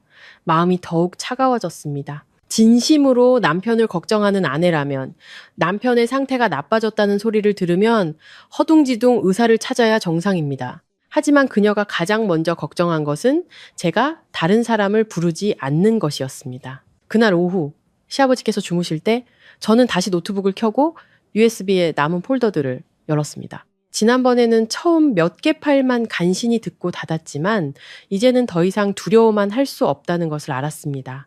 저는 모든 것을 듣고 모든 것을 보아서 제가 얼마나 깊은 구덩이에 빠져 있는지 알아야 했습니다. 저는 다른 녹음 파일을 열었습니다. 파일 이름은 날짜로 되어 있었습니다. 클릭하자 처음에는 문이 열리고 닫히는 소리, 컵이 부딪히는 소리만 들렸습니다. 그리고 한 남자의 목소리가 들렸습니다. 아주 익숙한, 소름이 돋을 만큼 익숙한 목소리였습니다. 저는 허리를 꼿꼿이 세웠습니다. 그것은 시아버지를 치료하던 의사, 강 선생의 목소리였습니다. 그는 수년간 정기적으로 집에 방문했고 항상 온화하게 말하고 하얀 안경을 썼으며 진정한 의료인처럼 점잖은 얼굴을 하고 있었습니다. 한 번은 제게 아주 친절하게 당부하기도 했습니다. 오래 병간호하면 힘드시죠? 기운 내세요. 바로 그 때문에 그 녹음 파일에서 그의 목소리를 들었을 때 저는 제 귀를 믿을 수 없었습니다. 시어머니의 목소리가 아주 작게 들렸습니다. 예전 약은 효과가 없어. 내가 생각했던 것보다 아직 정신이 멀쩡해. 강 선생의 목소리가 차갑게 대답했습니다. 서서히 약해지게 하려면 용량을 늘려야 합니다. 하지만 너무 티나게 하면 안 됩니다. 제가 다른 종류로 바꿔드리죠. 효과는 더 느리지만 조절하기는 더 쉬울 겁니다. 곧바로 준호의 목소리가 끼어들었습니다. 아무도 의심하지 않게만 해주세요. 특히 이서연. 걔가 요즘 좀 눈치가 빨라진 것 같아서 저는 그 자리에 얼어붙었습니다. 귀가 멍멍해졌습니다. 제 눈은 화면에 고정되어 있었지만 눈앞에는 뿌연 안개가 낀 것 같았습니다. 저는 누구에게 묻는 것인지도 모른 채 중얼거렸습니다. 설마 의사까지 매수한 거야? 그 질문이 입 밖으로 나오자마자 제 자신이 우습게 느껴졌습니다. 씁쓸하게도 말이죠. 박태수 회장의 목숨을 구해야 할 의사가 실은 그의 가족이 가장 깔끔하게 그의 목숨을 서서히 거두어 가도록 돕는 자였다니 저는 USB를 들고 곧장 방으로 들어갔습니다. 시아버지는 그때 옆으로 누워 눈을 반쯤 감고 계셨습니다. 제가 창백한 얼굴로 들어서는 것을 보자마자 아버님은 즉시 눈을 뜨셨습니다. 저는 앉아서 그 녹음 파일을 다시 틀어드렸습니다. 아버님은 모든 것을 들으셨지만 별다른 표정 변화 없이 제가 떨리는 목소리로 강 선생일까지 알고 계셨어요 라고 묻자 가볍게 고개를 끄덕이셨습니다. 아버님은 아주 작은 목소리로 대답하셨습니다. 그들은 준비 없이 아무것도 하지 않는다. 그 말을 하고 아버님은 천장을 바라보셨습니다. 그 말은 가벼웠지만 숨이 막힐 만큼 무거웠습니다. 그때서야 저는 이것이 일시적인 탐욕의 발로가 아니라는 것을, 단순히 시어머니가 심술한 남편이 야박해서 벌어진 일이 아니라는 것을 진정으로 깨달았습니다. 아니었습니다. 이것은 아주 오래전부터 아주 체계적으로 꾸며진 음모였습니다. 약을 바꾸는 사람, 감시하는 사람, 그리고 그들이 원하는 방향으로 진단서를 써주는 의사까지 모든 연결고리가 치밀하게 짜여 있었습니다. 그리고 그저 고개 숙이고 살던 며느리였던 저는 우연히 그 덫의 한가운데로 걸어 들어간 것이었습니다. 그날 늦은 오후 제가 뒤뜰에서 마른 빨래를 걷고 있을 때 갑자기 모르는 번호로 문자 메시지가 왔습니다. 저는 옷에 손을 닦고 문자를 열었습니다. 단 한 줄이었습니다. 험한 꼴 당하기 싫으면 조용히 있는 게 좋을 거다. 저는 빨랫줄 옆에서 그 자리에 얼어붙었습니다. 저녁바람이 스쳐 지나갔지만 온몸이 얼음장처럼 차가웠습니다. 이름도 느낌표도 욕설도 없었습니다. 바로 그 간결하고 무심한 말투가 더 무서웠습니다. 그것은 충동적인 협박이 아니었습니다. 제가 어디서 뭘 하는지, 그리고 제가 건드려서는 안 될 것을 건드렸다는 것을 아는 사람의 경고였습니다. 저는 고개를 들어 뒤뜰을 둘러보고 발코니, 대문, 담벼락을 보았습니다. 익숙했던 집이 순식간에 낯설어졌습니다. 그렇게 무섭게 느껴진 적은 처음이었습니다. 모든 창문, 모든 구석, 모든 긴 복도에서 마치 눈이 저를 지켜보는 것 같았습니다. 저는 서둘러 빨래 바구니를 들고 안으로 들어가 문을 잠갔습니다. 심장이 마구 뛰었습니다. 며느리로 들어온 이후 처음으로 저는 이곳이 더 이상 집이 아니라고 느꼈습니다. 이곳은 저와 시아버지가 갇혀있는 덫이었습니다. 그날 밤, 저는 박태수 아버님의 침대 옆에 오랫동안 앉아 있었습니다. 방 안에는 선풍기가 천천히 돌아가는 소리, 아버님의 숨소리, 그리고 아직 진정되지 않은 제 심장 소리뿐이었습니다. 저는 몸을 숙여 이전의 어떤 때보다 단호하게, 하지만 작게 말했습니다. 더 이상 그들이 손쓰기를 기다릴 수만은 없어요. 박태수 아버님은 잠시 침묵하시다가 저를 돌아보셨습니다. 아버님의 눈빛은 더 이상 그저 살아남기만을 바라는 사람의 눈빛이 아니었습니다. 그것은 바로 이 말을 저에게서 기다려온 사람의 눈빛이었습니다. 아버님은 낮고 단단한 목소리로 대답하셨습니다. 그래, 이제 그들이 대가를 치를 때가 됐다. 저는 그 자리에 앉아 무의식적으로 주먹을 쥐었습니다. 오랫동안 저는 침묵이 평화를 가져오고 인내가 가정을 지키는 길이라고 생각했습니다. 하지만 그때서야 저는 깨달았습니다. 제 오랜 침묵이 바로 그들의 아기를 키워온 자양분이었다는 것을, 제 오랜 침묵이 바로 그들의 아기를 키워온 자양분이었다는 것을. 그래서인지 시아버지께서 그 말씀을 하셨을 때 저는 더 이상 지난 며칠처럼 움츠러드는 두려움을 느끼지 않았습니다. 두려움은 여전히 남아 가슴속에 차가운 돌덩이처럼 박혀 있었지만 그 위로 다른 감정이 자라나고 있었습니다. 그것은 제가 계속 참고 견디기만 한다면 시아버지가 목숨을 잃을 뿐만 아니라 저 자신도 그들에게 막다른 길로 몰릴 것이라는 감각이었습니다. 그날 밤 박태수 아버님은 제게 의자를 더 가까이 끌어당기라고 하시고는 아주 작은 목소리로 말씀하셨습니다. 한 글자 한 글자 오랫동안 고민한 듯한 말씀이었습니다. 그 모자가 돌아오면 바로 판을 뒤집어야 한다. 저는 숨을 죽이고 아버님의 다음 말씀을 기다렸습니다. 아버님은 저를 똑바로 보셨습니다. 눈빛이 이상할 정도로 또렷했습니다. 계획은 내가 죽은 척하는 것이다. 저는 그 자리에 굳어버렸습니다. 아버님에게서 온갖 끔찍한 이야기를 들었지만 그분이 그런 극단적인 방법을 생각하실 줄은 몰랐습니다. 저는 즉시 고개를 저으며 놀라 소리쳤습니다. 아버님, 그건 너무 위험해요. 혹시라도 실수하면 어떡해요. 그들이 정말 무슨 짓을 할지 모르잖아요. 저는 목이 타는 듯한 고통을 느끼며 쉴 새 없이 말했습니다. 이 집에서 죽음을 연출해야 한다는 생각만으로도 손발에 힘이 쭉 빠지는 것 같았습니다. 하지만 박태수 아버님은 이상할 정도로 침착하셨습니다. 아버님은 베개에 등을 기대고 어두운 창밖을 바라보며 천천히 대답하셨습니다. 호랑이를 잡으려면 호랑이 굴로 들어가야지. 그 말은 아주 가벼웠지만 듣는 순간 온몸에 소름이 돋았습니다. 아버님은 궁지에 몰린 사람이 목숨을 거는 것처럼 말씀하시지 않으셨습니다. 오랫동안 생각하고 스스로를 마지막 길로 몰아 넣었으며 이 방법이 아니면 다른 기회는 없다는 것을 아는 사람처럼 말씀하셨습니다. 저는 오랫동안 멍하니 앉아 있었습니다. 머릿속이 복잡했습니다. 잠시 후 아버님은 이 일을 우리 둘만으로는 할 수 없다고 말씀하셨습니다. 아버님께는 아직 믿을 만한 사람이 한 명 남아 있었습니다. 예전에 아버님의 중요한 서류들을 많이 처리해 준 최정민 변호사였습니다. 그는 수년간 우리 집과 왕래가 없었기 때문에 시어머니와 준호는 그를 생각하지 못할 것이었습니다. 아버님은 제가 비밀리에 최 변호사님과 연락을 취해서 USB를 직접 전달해야 한다고 말씀하셨습니다. 문자도 아는 번호로 전화도 하지 말고 집안 누구에게도 들키지 말라고 하셨습니다. 다음날 아침 저는 점심때가 다 되어서야 시아버지의 용품을 사러 간다는 핑계로 집을 나섰습니다.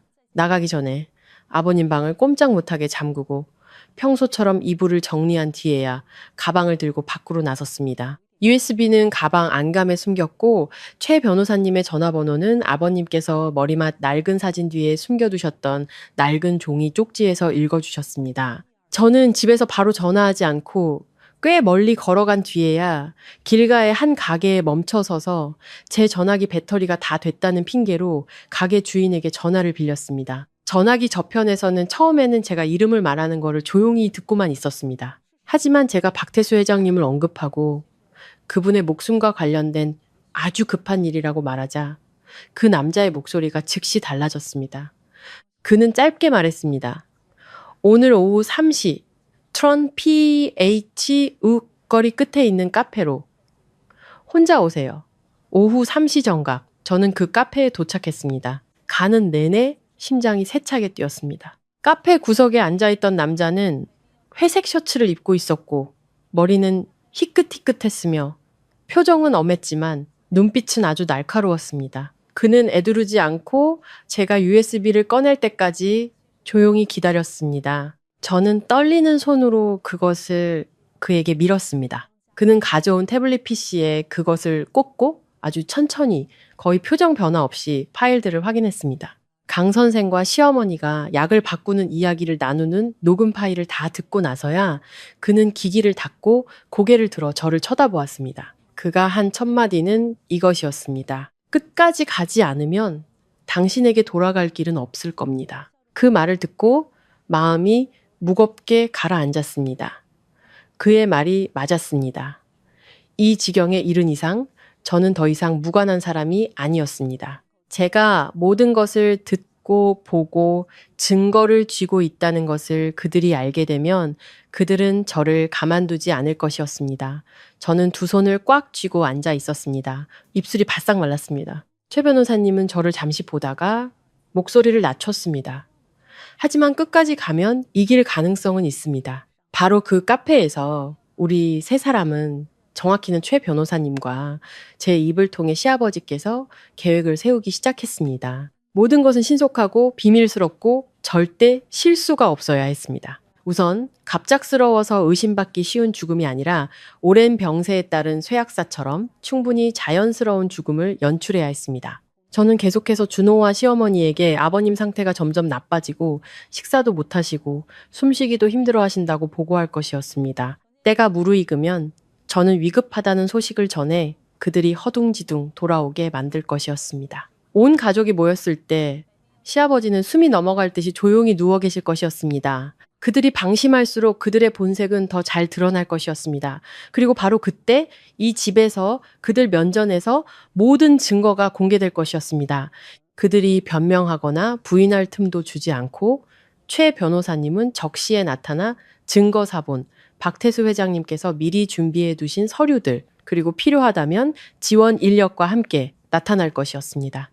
계획을 듣기는 간단했지만 세부 사항을 생각하기 시작하자 제가 얼마나 무서운 일에 발을 들여놓고 있는지 깨달았습니다. 제가 연기를 제대로 못하거나 눈빛이 조금이라도 흔들리거나 그들이 예상보다 일찍 돌아오거나 준비가 끝나기 전에 누군가 집에 들어온다면 모든 것이 무너질 것이었습니다. 그리고 계획이 무너지면 그 결과는 돌이킬 수 없을지도 모릅니다.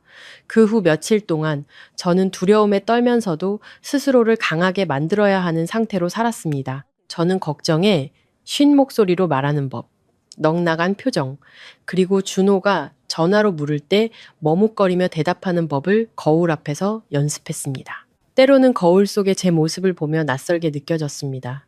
눈앞의 여자는 더 이상 참고 견디기만 하던 이서연이 아니었지만 그렇다고 강한 사람도 아니었습니다. 그저 더 이상 물러설 곳이 없는 막다른 길에 내몰린 사람이었습니다. 반면 시아버지는 계획 실행일이 다가올수록 이상할 정도로 침착해지셨습니다. 한 번은 제가 죽을 떠먹여 드리다가 손이 떨려 이불에 몇 방울 흘렸습니다. 아버님은 저를 보시고는 아주 작은 목소리로 말씀하셨습니다. 너무 두려워하지 마라. 당황하는 사람이 먼저 지는 법이다. 그 말을 듣고 저는 슬프고도 죄송했습니다. 수년간 피해를 입은 분이 오히려 저를 안심시켜야 하다니. 사실 그분이 가장 두려워할 권리가 있는 분인데 말입니다. 그리고 마침내 그 전화가 걸려왔습니다. 그날 오후 제 전화기가 울렸습니다. 준호였습니다. 제가 전화를 받자마자 그는 바로 말했습니다. 목소리는 퉁명스러웠지만 날카로웠습니다. 우리 예상보다 일찍 돌아가 마음의 준비해도. 단 한마디였지만 저는 마치 칼날이 제 살칼을 스치는 것처럼 들렸습니다.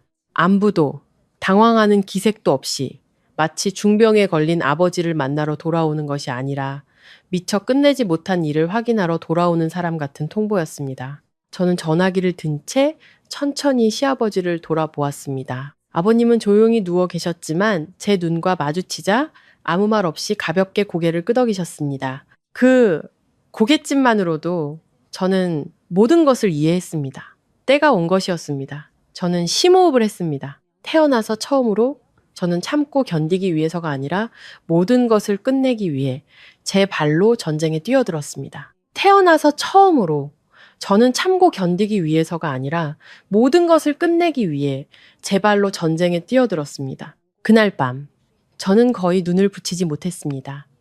시아버지를 돌보면서 대문 밖에서 들려올 차 소리를 기다려야 했습니다. 새벽 3시쯤 자동차 헤드라이트 불빛이 집 앞마당을 길게 훑고 지나갔습니다. 그리고 조용한 밤에 급정거하는 소리가 날카롭게 울려 퍼졌습니다. 심장이 쿵 내려앉았습니다. 그들이 돌아온 것이었습니다. 현관문이 열리자마자 준호와 시어머니는 위급한 가족 소식을 듣고 여행에서 돌아온 사람과는 전혀 다른 표정으로 들어섰습니다. 허둥지둥 안부를 묻지도 당황하는 기색도 없이 두 사람은 재빨리 신발을 갈아 신고 서로 눈짓을 한번 교환한 뒤 곧 자신의 것이 될 무언가를 확인하러 달려가듯 시아버지 방으로 곧장 뛰어들어갔습니다. 저는 방문 앞에 서서 며칠 밤을 새운 사람처럼 눈밑이 검게 변한 피곤한 표정을 지으려고 애썼습니다. 시어머니는 제 옆을 지나가면서 제게 한마디도 묻지 않았습니다. 방에 들어서자마자 그녀는 침대에 바싹 다가가 남편의 얼굴을 살피고는 고개를 들어 방 안을 빠르게 훑어보며 이상한 점이 없는지 확인했습니다. 준호는 침대 발치에 서서 아버지를 뚫어지게 쳐다보았습니다. 얼굴은 팽팽하게 긴장되어 있었지만 그것은 슬픔이 아니라 초조함이었습니다. 불과 몇 분 후 그는 갑자기 제게 다가와 저를 옷장 근처 구석으로 거칠게 끌고 갔습니다. 그의 손이 제 손목을 아프게 움켜쥐었습니다. 그는 이를 악물고 작지만 도끼 서린 목소리로 말했습니다. 요 며칠 동안 집에 누구 들인 적 있어? 뒤진 거 없어? 저는 정말 놀란 척 고개를 들었습니다. 무슨 말인지 모르겠어. 난 그냥 아버님 걱정만 했는데 준호는 제가 얼마나 알고 있는지 알아내려는 듯 제 눈을 오랫동안 뚫어지게 쳐다보았습니다. 하지만 이내 그는 의심 가득한 눈초리로 턱을 까딱이며 손을 놓았습니다. 저는 손목을 문지르며 피곤해서 창백해진 표정을 유지하려고 애썼습니다. 마음속으로는 제가 이 판의 가장 위험한 곳에 서 있다는 것을 더욱 분명히 깨달았습니다. 문 밖에서는 시어머니가 여전히 서서 방 안을 샅샅이 훑어보고 있었습니다. 그녀는 약병, 머리맡 서랍, 그리고 제가 시아버지 옆에 자주 앉던 의자까지 훑어보았습니다. 그녀의 시선에 등골이 오싹해졌습니다. 그것은 남편이 곧 죽을까봐 급히 비행기를 타고 돌아온 아내의 눈빛이 아니었습니다. 한 발 늦어 기회를 놓칠까봐 두려워하는 자의 눈빛이었습니다. 20분도 채 되지 않아 강 선생이 나타났습니다. 너무 빨리 나타나서 저는 옷자락 속에서 주먹을 꽉 쥐어야만 표정 변화를 감출 수 있었습니다. 한밤중에 의사를 집으로 부르는 것도 이상했지만 그는 마치 이 근처에서 기다리고 있었던 것처럼 빨리 도착했습니다. 그는 익숙한 검은 가방을 들고 방으로 들어와 시어머니에게 아주 살짝 고개를 끄덕였습니다. 다른 사람은 눈치채지 못했겠지만 바로 옆에 서 있던 저는 똑똑히 보았습니다. 그는 침대 가장자리에 앉아 시아버지의 손목을 잡고 맥을 짚고 혈압계를 보고 아주 그럴듯하게 청진기로 가슴과 심장 소리를 들었습니다. 방 안은 쥐 죽은 듯이 고요했습니다. 잠시 후 그는 한숨을 쉬며 모든 사람이 들을 수 있도록 일부러 큰 소리로 말했습니다. 상태가 아주 안 좋습니다. 가족분들은 마음의 준비를 하셔야겠습니다. 그 말이 끝나자마자 시어머니는 얼굴을 감싸고 우는 척 어깨를 들썩였습니다. 하지만 제가 시아버지의 이불을 고쳐주는 척 고개를 숙이자 그녀가 준호의 소매를 살짝 잡아당기는 소리가 들렸습니다. 그리고 두 모자는 복도 밖으로 나갔습니다. 문은 완전히 닫히지 않고 아주 살짝 열려 있었습니다. 그 틈으로 시어머니의 목소리가 아주 작지만 또렷하게 들렸습니다. 오늘 밤에 끝나면 내일 바로 서류 처리해. 저 영감 다시 정신 차려서 마음 바꾸기 전에. 그 말을 듣고 등골이 오싹해졌습니다. 예전 같았으면 저는 그 자리에 얼어붙어 손에 든 것을 떨어뜨렸을지도 모릅니다. 하지만 지금은 그저 고개를 더 숙이고 시아버지의 손을 닦아주는 척 했습니다. 마음속으로는 두려움과 혐오감이 동시에 일었습니다. 두려운 이유는 그들이 더 이상 숨기려고도 하지 않는다는 것이었고, 혐오스러운 이유는 방금 전 문 밖에서 그런 말을 한 여자가 불과 몇 초 뒤에 눈시울을 붉히고 정말 남편을 잃을 위기에 처한 아내처럼 고통스러운 얼굴로 다시 들어왔기 때문입니다. 준호도 마찬가지였습니다. 그는 방으로 돌아와 표정이 한결 부드러워졌습니다. 제게 다가와 꿀처럼 달콤한 목소리로 말했습니다. 서연아, 며칠 동안 고생 많았어. 이제 내가 할게. 당신은 가서 좀 쉬어. 다른 사람이 보면 아내를 걱정하는 남편이라고 생각했겠지만 저는 너무나 잘 알았습니다. 그 갑작스러운 다정함의 의미는 단 하나. 그들이 계획한 일을 마무리하기 위해 저를 이 방에서 시아버지에게서 떼어놓고 싶다는 것이었습니다. 제가 대답하기도 전에 침대에 누워 계시던 시아버지께서 문득 눈을 뜨셨습니다. 아버님은 거친 숨을 내쉬며 곧 숨이 끊어질 듯한 힘겨운 목소리로 입술을 달싹이셨습니다. 서연아, 가지 마라. 단 4글자였지만 방 안의 모든 사람이 멈칫했습니다. 시어머니의 얼굴이 아주 빠르게 살짝 찌푸려지는 것을 똑똑히 보았습니다. 준호의 눈빛은 어두워졌고 턱은 굳어졌습니다. 임종을 앞둔 연기를 하면서도 시아버지는 자신의 친아들이 아닌 제 이름을 부르셨습니다. 그것은 어떤 비난보다도 그들을 더 분노하게 만들었습니다. 저는 서둘러 아버님의 손을 잡고 몸을 깊이 숙여 떨리는 목소리로 말했습니다. 네, 아버님. 저 여기 있어요. 어디 안 가요. 겉으로는 두려움에 떠는 며느리 연기를 했지만 마음속으로는 아버님께서 제게 이 자리를 굳건히 지키고 그들에게 밀려나지 말라고 신호를 보내고 있다는 것을 이해했습니다. 하지만 시어머니는 쉽게 포기할 분이 아니었습니다. 그날 밤늦게 잠시 남편 침대 옆에 앉아있는 신욕을 한 뒤 그녀는 저를 부엌으로 불러 이것저것 시키기 시작했습니다. 생강차를 끓여라. 묽은 죽을 쑤어라. 밤늦게 손님이 왔는데 부엌이 더러우면 어떡하냐며 그릇을 다시 닦아라. 모든 일은 기다릴 수 있는 일이었지만 그녀는 저를 병실에서 최대한 오래 떼어놓기 위해 일부러 쉴 새 없이 일을 시켰습니다. 제가 계단을 내려가자마자 뒤에서 준호가 방문을 닫는 소리가 들렸습니다. 제 발걸음은 천근만근 무거웠습니다. 저는 그들이 손을 쓰기 시작했다는 것을 알았습니다. 온 가족이 모인 그날 밤 저는 한 가지 사실을 분명히 깨달았습니다. 그들은 아버님을 구하러 돌아온 것이 아니었습니다. 그들은 아버님이 죽기를 기다리러 돌아온 것이었습니다. 그들은 아버님을 구하러 온 것이 아니었다. 아버님이 돌아가시길 기다리러 온 것이었다.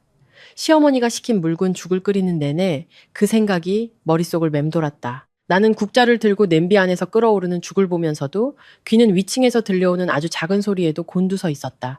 넓은 집은 숨막힐 듯 고요했다. 환자가 있는 집의 고요함이 아니라 끔찍한 사건을 기다리는 곳의 정적이었다. 불을 끄고 죽을 그릇에 담으려던 순간 위층에서 갑자기 준호의 다급한 외침이 들려왔다.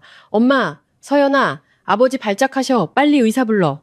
그 외침에 나는 깜짝 놀라 손을 떨었고 국자가 바닥에 쨍그랑 소리를 내며 떨어졌다. 나는 미처 쟁반에 올리지도 못한 죽그릇을 든 채 계단을 뛰어 올라갔다. 심장이 미친 듯이 뛰었다.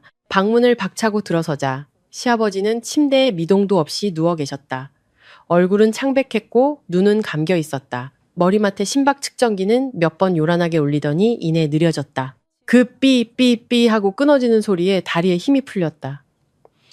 나는 침대 옆으로 쓰러지듯 다가갔다. 아버님, 아버님. 강 선생은 어느새 들어왔는지 익숙한 검은 가방을 들고 이미 그곳에 서 있었다. 그는 시아버지의 맥을 짚고 청진기로 심장 소리를 듣더니 시어머니와 준호를 돌아보며 무겁게 말했다. 위독하십니다. 마음의 준비를 하셔야겠습니다. 그 말이 끝나자마자 시어머니는 가슴을 치며 통곡했고 준호는 침대 가장자리에 서서 고통에 찬 아들처럼 머리를 감싸 쥐었다. 하지만 자세히 보니 모든 것이 너무나 완벽했다. 너무나 시기적절했고 너무나 잘 짜여 있었다. 마치 미리 연습한 연극 같았다. 10분도 채 지나지 않아. 내가 아직 침대 옆에 앉아 시아버지의 손을 잡고 있을 때 시어머니가 갑자기 나를 향해 돌아섰다. 그녀의 눈은 충혈되어 있었고 목소리는 방안을 찢을 듯 날카로웠다. 내가 이럴 줄 알았어.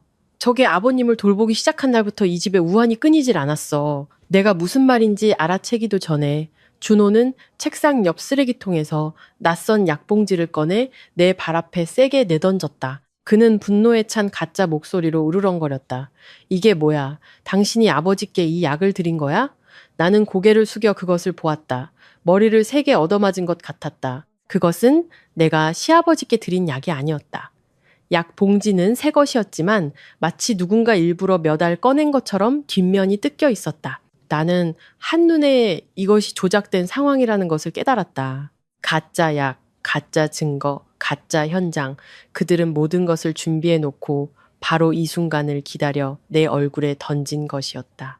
내가 고개를 들어 아무 말도 못하고 있을 때 시어머니는 통곡하기 시작했다. 그녀는 가슴을 치며 문으로 달려가 소리쳤다. 여러분! 세상에 이런 일이! 며느리가 남편을 해치더니 이제 시아버지까지 해치려 해요. 그녀의 목소리는 너무나 날카로워서 불과 몇 분 만에 이웃집 사람들과 근처에 사는 친척들이 마당을 가득 메웠다. 어떤 사람은 방에 들어오기도 전에 수군거렸다. 무슨 일이야? 또 다른 사람은 복도에 서서 혀를 찼다.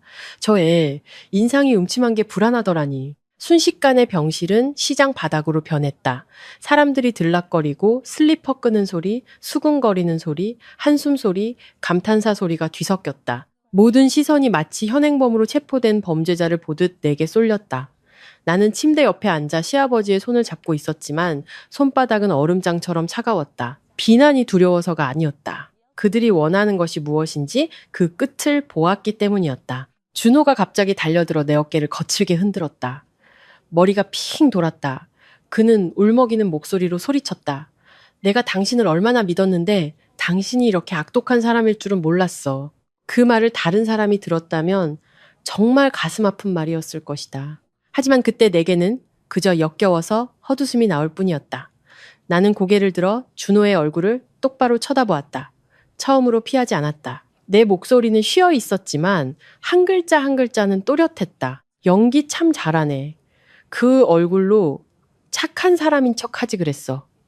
방 안의 모든 사람이 멈칫했다.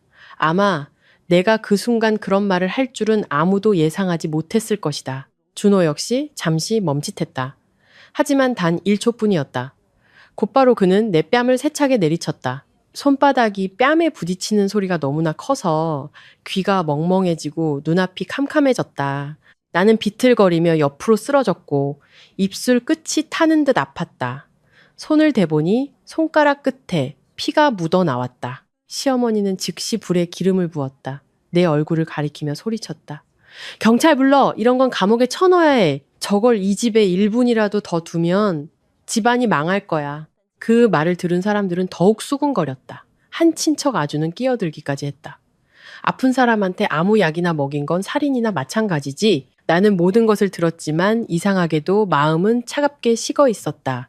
아기의 바닥을 본 사람이 더 이상 충격받지 않는 그런 냉정함이었다. 가장 혼란스러운 순간 방문 밖에서 구두 소리가 들려왔다. 최정민 변호사님이 도착한 것이었다. 그는 낯선 두 남자와 함께 문 앞에 서 있었다. 그는 바로 들어오지 않고 잠시 서서 방 안을 훑어보았다. 통곡하는 시어머니, 약 봉지를 꽉 쥔 준호, 그리고 심각한 척 서류에 무언가 적고 있는 강 선생까지. 나는 타는 듯한 뺨을 감싸고 피맛이 나는 입술을 깨물었지만 눈은 최 변호사님에게서 떼지 않았다. 그는 여전히 조용히 서 있었다. 마치 이 연극의 막을 내릴 가장 완벽한 순간을 기다리는 것처럼. 강 선생은 이미 서류에 몇 줄을 적고 준호에게 빠르게 말했다. 일단 약물 오용으로 인한 상태, 악화로 기록해 두겠습니다. 다음 단계를 처리하기 편하도록. 그 말을 듣고서야 나는 그들의 진짜 계획을 완전히 이해했다. 재산을 빼앗는 것뿐만 아니라 나를 살인자로 만들어 영원히 입을 막으려는 것이었다. 그들의 진짜 계획은 재산을 빼앗는 것뿐만 아니라 나를 살인자로 만들어 영원히 입을 막으려는 것이었다. 그 생각이 머릿속을 스치는 순간 문 밖에 서 있던 최 변호사님이 안으로 한 걸음 들어섰다. 그는 목소리를 높이지 않았지만 한 글자 한 글자가 칼날처럼 차갑고 날카롭게 떨어졌다. 뭘 그렇게 서둘러 서명하십니까? 죽은 사람이 다시 살아날까봐 두려우신가요? 방 안의 공기가 꽉 막히는 것 같았다. 강 선생의 손에 들린 펜이 허공에서 멈췄다. 시어머니가 휙 돌아보았다. 얼굴이 순간 창백해졌지만 애써 목소리를 높였다. 당신 누군데 남의 집에 함부로 들어와? 이건 우리 집안일이야. 당신이 무슨 자격으로 끼어들어? 최 변호사님이 대답하기도 전에 내 등 뒤 침대에서 손 하나가 불쑥 올라왔다. 단 하나의 움직임이었지만 방 안의 모든 소음을 잠재우기에 충분했다. 그 손은 하얀 이불 끝을 잡아 아래로 확 내렸다. 그리고 수십 개의 놀란 눈앞에서 시아버지가 팔로 몸을 지탱하며 벌떡 일어나 앉으셨다. 첫 비명은 문 밖에 서 있던 한 아주머니에게서 터져나왔다. 누군가의 손에 들려있던 물컵이 바닥에 쨍그랑 소리를 내며 떨어졌다. 시어머니는 뒤로 물러서다 벽에 세게 부딪혔고 입은 벌어진 채 다물어지지 않았다. 준호는 벼락이라도 맞은 것처럼 그 자리에 굳어 있었다. 얼굴은 핏기 하나 없이 창백했고 입술은 파르르 떨렸다. 시아버지는 침대에 허리를 꼿꼿이 세우고 앉아 계셨다. 얼굴은 여전히 창백했지만 두 눈은 번뜩이고 있었다. 목소리는 병 때문에 쉬어 있었지만 한 글자 한 글자는 강철처럼 단단했다. 내가 아직 죽지도 않았는데 벌써 나를 묻으려고 서두르는구나. 아무도 대답하지 못했다. 방 안은 마치 얼어붙은 것 같았다. 준호는 아버지를 뚫어지게 쳐다보며 목구멍을 몇 번 움직인 끝에야 겨우 끊어지는 한마디를 내뱉었다. 아버지. 저희는 그의 말이 채 끝나기도 전에 시아버지가 침대 틀을 세차게 내리쳤다. 그 건조하고 단호한 소리에 나 역시 깜짝 놀랐다. 아버님은 한 글자 한 글자 힘주어 말씀하셨다. 내가 죽어야 내 놈들이 재산을 다 삼키고 이서연에게 죄를 뒤집어 씌울 수 있을 테니 그랬겠지? 목소리는 크지 않았지만 한 글자 한 글자가 준호의 뺨을 때리는 것 같았다. 나는 침대 바로 옆에 서서 그의 가쁜 숨소리를 들었고 하얀 등 아래 그의 이마에 맺힌 땀방울까지 볼 수 있었다. 시어머니가 가장 먼저 정신을 차렸다. 내가 예상했던 대로 그녀는 손바닥 뒤집듯 빠르게 태도를 바꿨다. 방금 전까지 경찰을 부르라며 통곡하던 사람이 이제는 침대 옆으로 달려가 눈시울을 붉히며 가짜로 목맨 소리를 냈다. 여보! 정신이 드셨군요. 정말 다행이에요. 세상에, 저는 당신이 어떻게 저를 남처럼 대하세요? 제가 당신 걱정하느라 죽다 살아났는데 만약 내가 녹음 파일을 듣지 않았고 방금 전에 모함 장면을 보지 않았다면 나 역시 그 목소리에 속았을지도 모른다. 하지만 시아버지는 아니었다. 그는 그녀를 돌아보았다. 눈빛이 너무 차가워서 나조차 소름이 돋았다. 그리고 그는 이를 악물고 한마디 한마디 쏘아붙였다. 입 닥쳐. 세상 사람들 앞에서 연극하는 건 충분히 봤으니 내 앞에서까지 하지는 마라. 그 말이 떨어지자 방 안은 쥐 죽은 듯이 고요해졌다. 방금 전까지 나를 손가락질하던 친척들은 이제 동상처럼 굳어 아무도 감히 끼어들지 못했다. 공기는 누군가 크게 숨만 쉬어도 모든 것이 터져버릴 것처럼 팽팽했다. 바로 그때 최 변호사님이 안으로 완전히 들어와 창가 작은 테이블 위에 서류 가방을 놓았다. 그는 작은 장치를 꺼내 빠르게 켜고 침대 맞은편 흰 벽을 향해 놓았다. 불과 몇 초 후 벽에 영상이 나타났다. 영화가 아니었다. 바로 이 방의 풍경이었다. 아무도 예상하지 못한 높은 곳의 은밀한 각도에서 찍힌 영상이었다. 벽에 준호가 밤중에 몰래 방으로 들어와 약장을 열고 시아버지의 약을 바꿔치기 하는 장면이 선명하게 나타나자 문 밖에 있던 몇몇 사람들의 숨 막히는 소리가 들렸다. 다음 영상은 시어머니가 문가에 서서 강 선생에게 아주 작게 말하는 장면이었다. 멀리서는 정확한 내용을 들을 수 없었지만 곧이어 최 변호사님이 버튼을 하나 더 누르자 작은 스피커에서 소리가 흘러나왔다. 시어머니의 목소리가 또렷하게 울려 퍼졌다. 내일 그 영감이 어떻게 되든 그냥 약물 오용으로 인한 거라고만 기록해줘요. 다른 일에 엮이지 않게. 나는 강 선생을 돌아보았다. 그의 얼굴은 하얗게 질려 잿빛으로 변해 있었고 서류를 쥔 손이 떨리고 있었다. 복도에 서 있던 친척들은 웅성거리기 시작했지만 더 이상 나를 비난하는 목소리가 아니었다. 자신들이 양떼처럼 이리저리 끌려다녔다는 것을 막 깨달은 사람들의 충격의 찬소리였다. 그것으로 끝나지 않았다. 최 변호사님은 다른 파일을 계속 재생했다. 이번에는 녹음 파일이었다. 여전히 시어머니의 날카로운 목소리가 많은 사람이 있는 방 안에 울려 퍼졌다. 그냥 저 애한테 그 늙은이 돌보게 내버려도 일 다 끝나면 쫓아내면 그만이니까. 곧이어 준호의 낮고 차가운 목소리가 이어졌다. 그 영감 일찍 죽으면 더 좋지. 나는 이 말들을 이미 들어봤지만 조용한 밤에 혼자 듣는 것과 많은 사람 앞에서 듣는 것은 전혀 다른 느낌이었다. 이제 그 한 글자 한 글자가 친척들, 의사, 그리고 그들이 해치려 했던 바로 그 사람 앞에서 공개적으로 울려 퍼졌다. 더 이상 부인할 곳이 없었다. 준호가 갑자기 막다른 길에 몰린 짐승처럼 으르렁거렸다. 그는 미니 프로젝터를 향해 달려들어 그것을 빼앗으려 했지만 최 변호사님과 함께 온 두 남자가 재빨리 그의 양팔을 붙잡았다. 준호는 몸부림쳤다. 얼굴은 붉어졌고 목에는 핏대가 섰으며 입에서는 제대로 된 욕설도 나오지 않았다. 나는 그곳에 서서 한때 내 남편이었던 남자를 보았다. 그의 얼굴이 창백해졌다가 붉어지는 것을 보았고 그가 분노와 광기에 차소리치는 것을 똑똑히 들었다. 아버지, 친아들한테까지 이렇게 비겁하게 구시는 거예요? 그 말은 나조차 가슴을 찔렀다. 그를 동정해서가 아니었다. 이 지경에 이르러서도 그는 자신이 잘못했다는 것을 깨닫지 못했기 때문이었다. 그의 머릿속에는 아버지에게 들킨 것이 비겁한 수에 당한 것이지 자신이 저지른 죄의 대가를 치르는 것이 아니었다. 시아버지는 그 말을 듣고 씁쓸하게 웃으셨다. 그 웃음은 크지 않았지만 살을 애는 듯 아팠다. 그는 준호를 보며 분노보다는 피로에 지친 목소리로 낮게 말했다. 네가 언제부터 나를 아버지로 생각했더냐. 그 질문이 떨어지자 아무도 입을 열지 못했다. 불과 몇 분 만에 그 집은 더 이상 가족이 모이는 장소가 아니라 그들 자신의 탐욕이 심판받는 처형장이 되었다. 그 집은 더 이상 가족이 모이는 장소가 아니라 그들 자신의 탐욕이 심판받는 처형장이 되었다.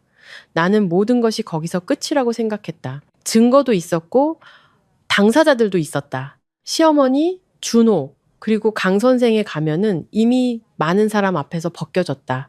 하지만 아니었다. 시아버지의 마지막 일격은 그보다 훨씬 더 강력했다. 나중에 생각할 때마다 머리가 저릿할 정도로 박태수 아버님은 침대 머리에 등을 기대고 앉아 계셨다.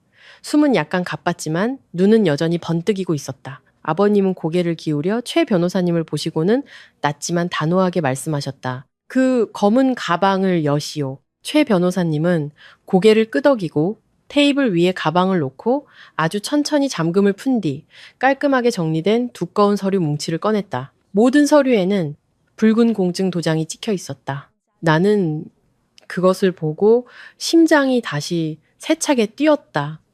시어머니는 방금 녹음과 영상으로 가면이 벗겨져 아직 정신을 차리지 못했는데 이제 저 서류 뭉치를 보자 얼굴이 더욱 창백해졌다. 준호도 몸부림을 멈추고 마치 목마른 사람이 우물을 보듯 그 안에 물이 있을지 낭떠러지가 있을지 모르는 채 서류 뭉치에 시선을 고정했다. 아버님은 아들을 똑바로 보시고 한 글자 한 글자 천천히 하지만 뼈를 애는 듯 차갑게 말씀하셨다. 내 놈들은 내가 100억 원을 그냥 나눠주려고 가지고 있는 줄 알았더냐? 틀렸다. 그 100억 원은 내 놈들을 낳기 위한 미끼였을 뿐이다. 방 안은 다시 정적에 휩싸였다. 문 밖에 서 있던 사람들은 이제 숨 쉬는 것조차 조심스러워했다. 나 역시 그 자리에 굳어 있었다. 알고 보니 아버님께서 그날 밤 제게 주셨던 100억 원조차도 이 판의 전부가 아니었던 것이다. 최 변호사님은 서류를 한 장 한 장 펼치며 또렷하고 일정한 목소리로 읽어 내려갔다. 알고 보니 100억 원은 가장 눈에 띄는 재산, 시어머니와 준호가 가장 확실하게 차지할 수 있다고 생각해서 미친 듯이 탐냈던 부분에 불과했다. 예전 투자 지분, 좋은 위치에 있는 상업용지 2필지, 그리고 이 집 전체는 몇 달 전부터 박태수 회장님께서 몰래 신탁재단으로 관리 위임을 해두셨던 것이었다. 법적 대리인은 바로 최정민 변호사님이었다. 다시 말해 오늘 밤 아버님께서 정말 돌아가셨더라도 시어머니와 준호는 그들이 계획했던 대로 모든 것을 삼킬 수 없었다. 모든 서류 절차는 이미 오래전에 잠겨 있었던 것이다. 그들이 수년간 한 사람을 죽음으로 몰아넣기 위해 애썼던 것은 결국 아버님께서 그들의 속내를 들여다보기 위해 일부러 던져준 미끼를 쫓는 것에 불과했다. 그 말을 듣자 시어머니는 정말 미친 사람처럼 변했다. 그녀는 주변 사람들을 밀치고 침대 가장자리로 달려들었다. 얼굴은 일그러졌고 목소리는 갈라졌다. 당신 정말 악독하네. 아내랑 자식까지 경계하다니 당신 사람 맞아? 다른 때였다면 사람들은 그녀를 동정했을지도 모른다. 하지만 모든 것이 드러난 지금 그 통곡 소리는 그저 뻔뻔하고 귀에 거슬릴 뿐이었다. 아버님은 그녀를 보셨다. 표정에는 더 이상 분노가 없었고 오직 지독한 피로감만이 남아 있었다. 아버님은 아주 평온하게 하지만 그 평온함이 더 아프게 대답하셨다. 아니, 나는 그저 나를 죽이려는 자들을 경계했을 뿐이다. 그 말은 시어머니의 모든 비명을 끊어버렸다. 그녀는 입을 벌려 더 반박하려 했지만 목구멍에서는 의미 없는 신음소리만 새어나왔다. 바로 그때 강 선생이 조용히 문 쪽으로 한 발짝씩 움직였다. 모두가 우리 가족에게 시선을 집중한 틈을 타 조용히 빠져나가려는 것 같았다. 하지만 최 변호사님은 그를 놓아주지 않았다. 그는 다른 서류 뭉치를 꺼내 모든 사람이 볼 수 있도록 들어 올렸다. 강 선생, 어디 급히 가십니까? 아니면 제가 이 계좌 이체 내역서를 다 읽기 전에 나가고 싶으신 건가요? 강 선생은 그 자리에 멈춰 섰다. 얼굴은 피가 모두 빠져나간 것처럼 하얗게 질려 있었다. 최 변호사님은 한 장 한 장 천천히 하지만 확실하게 넘겼다. 그것은 지난 2년간 시어머니의 계좌에서 강 선생의 개인 계좌로 이체된 내역 사본이었다.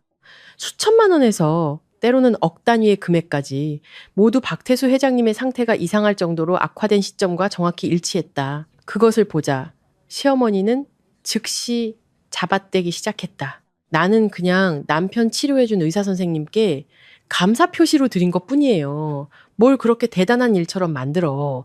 그녀의 말이 채 끝나기도 전에 최 변호사님이 칼날처럼 날카롭고 간결하게 대답했다. 감사 표시인데 이체 메모에 예전 약은 효과가 없으니 증량 필요라고 적으셨습니까? 그 말이 나오자 방 안은 마치 폭발하는 것 같았다. 방금 전까지 중립을 지키던 친척들도 이제 완전히 입을 다물었다. 어떤 사람은 마치 그 악독함이 자신에게 오물까봐 두려운 듯 뒤로 물러서기까지 했다. 강 선생은 입술을 떨었고 두 다리는 그 자리에 주저앉을 것 같았다. 막다른 길에 몰리자 준호는 마침내 착한 아들, 좋은 남편의 가면을 유지할 수 없었다. 그는 상처 입은 짐승처럼 소리쳤다. 눈은 충혈되었고 목에는 핏대가 섰다. 그래, 나 돈 필요했어. 그래서 뭐? 평생 아버지가 나를 사람 취급이나 했어? 아버지 눈에는 권이랑 돈밖에 없었잖아. 언제나 내가 손 벌려야 했고 아버지 그늘 밑에서 살아야 했다고. 그 말들은 원망과 탐욕으로 가득 차 역겨울 정도로 적나라하게 터져나왔다. 아버님은 아들을 오랫동안 쳐다보셨다. 그때 아버님의 눈빛은 더 이상 분노한 아버지의 눈빛이 아니었다. 자신의 인생에서 가장 고통스러운 실패를 마주한 사람의 눈빛이었다. 그리고 아버님은 목소리를 낮춰 말씀하셨다.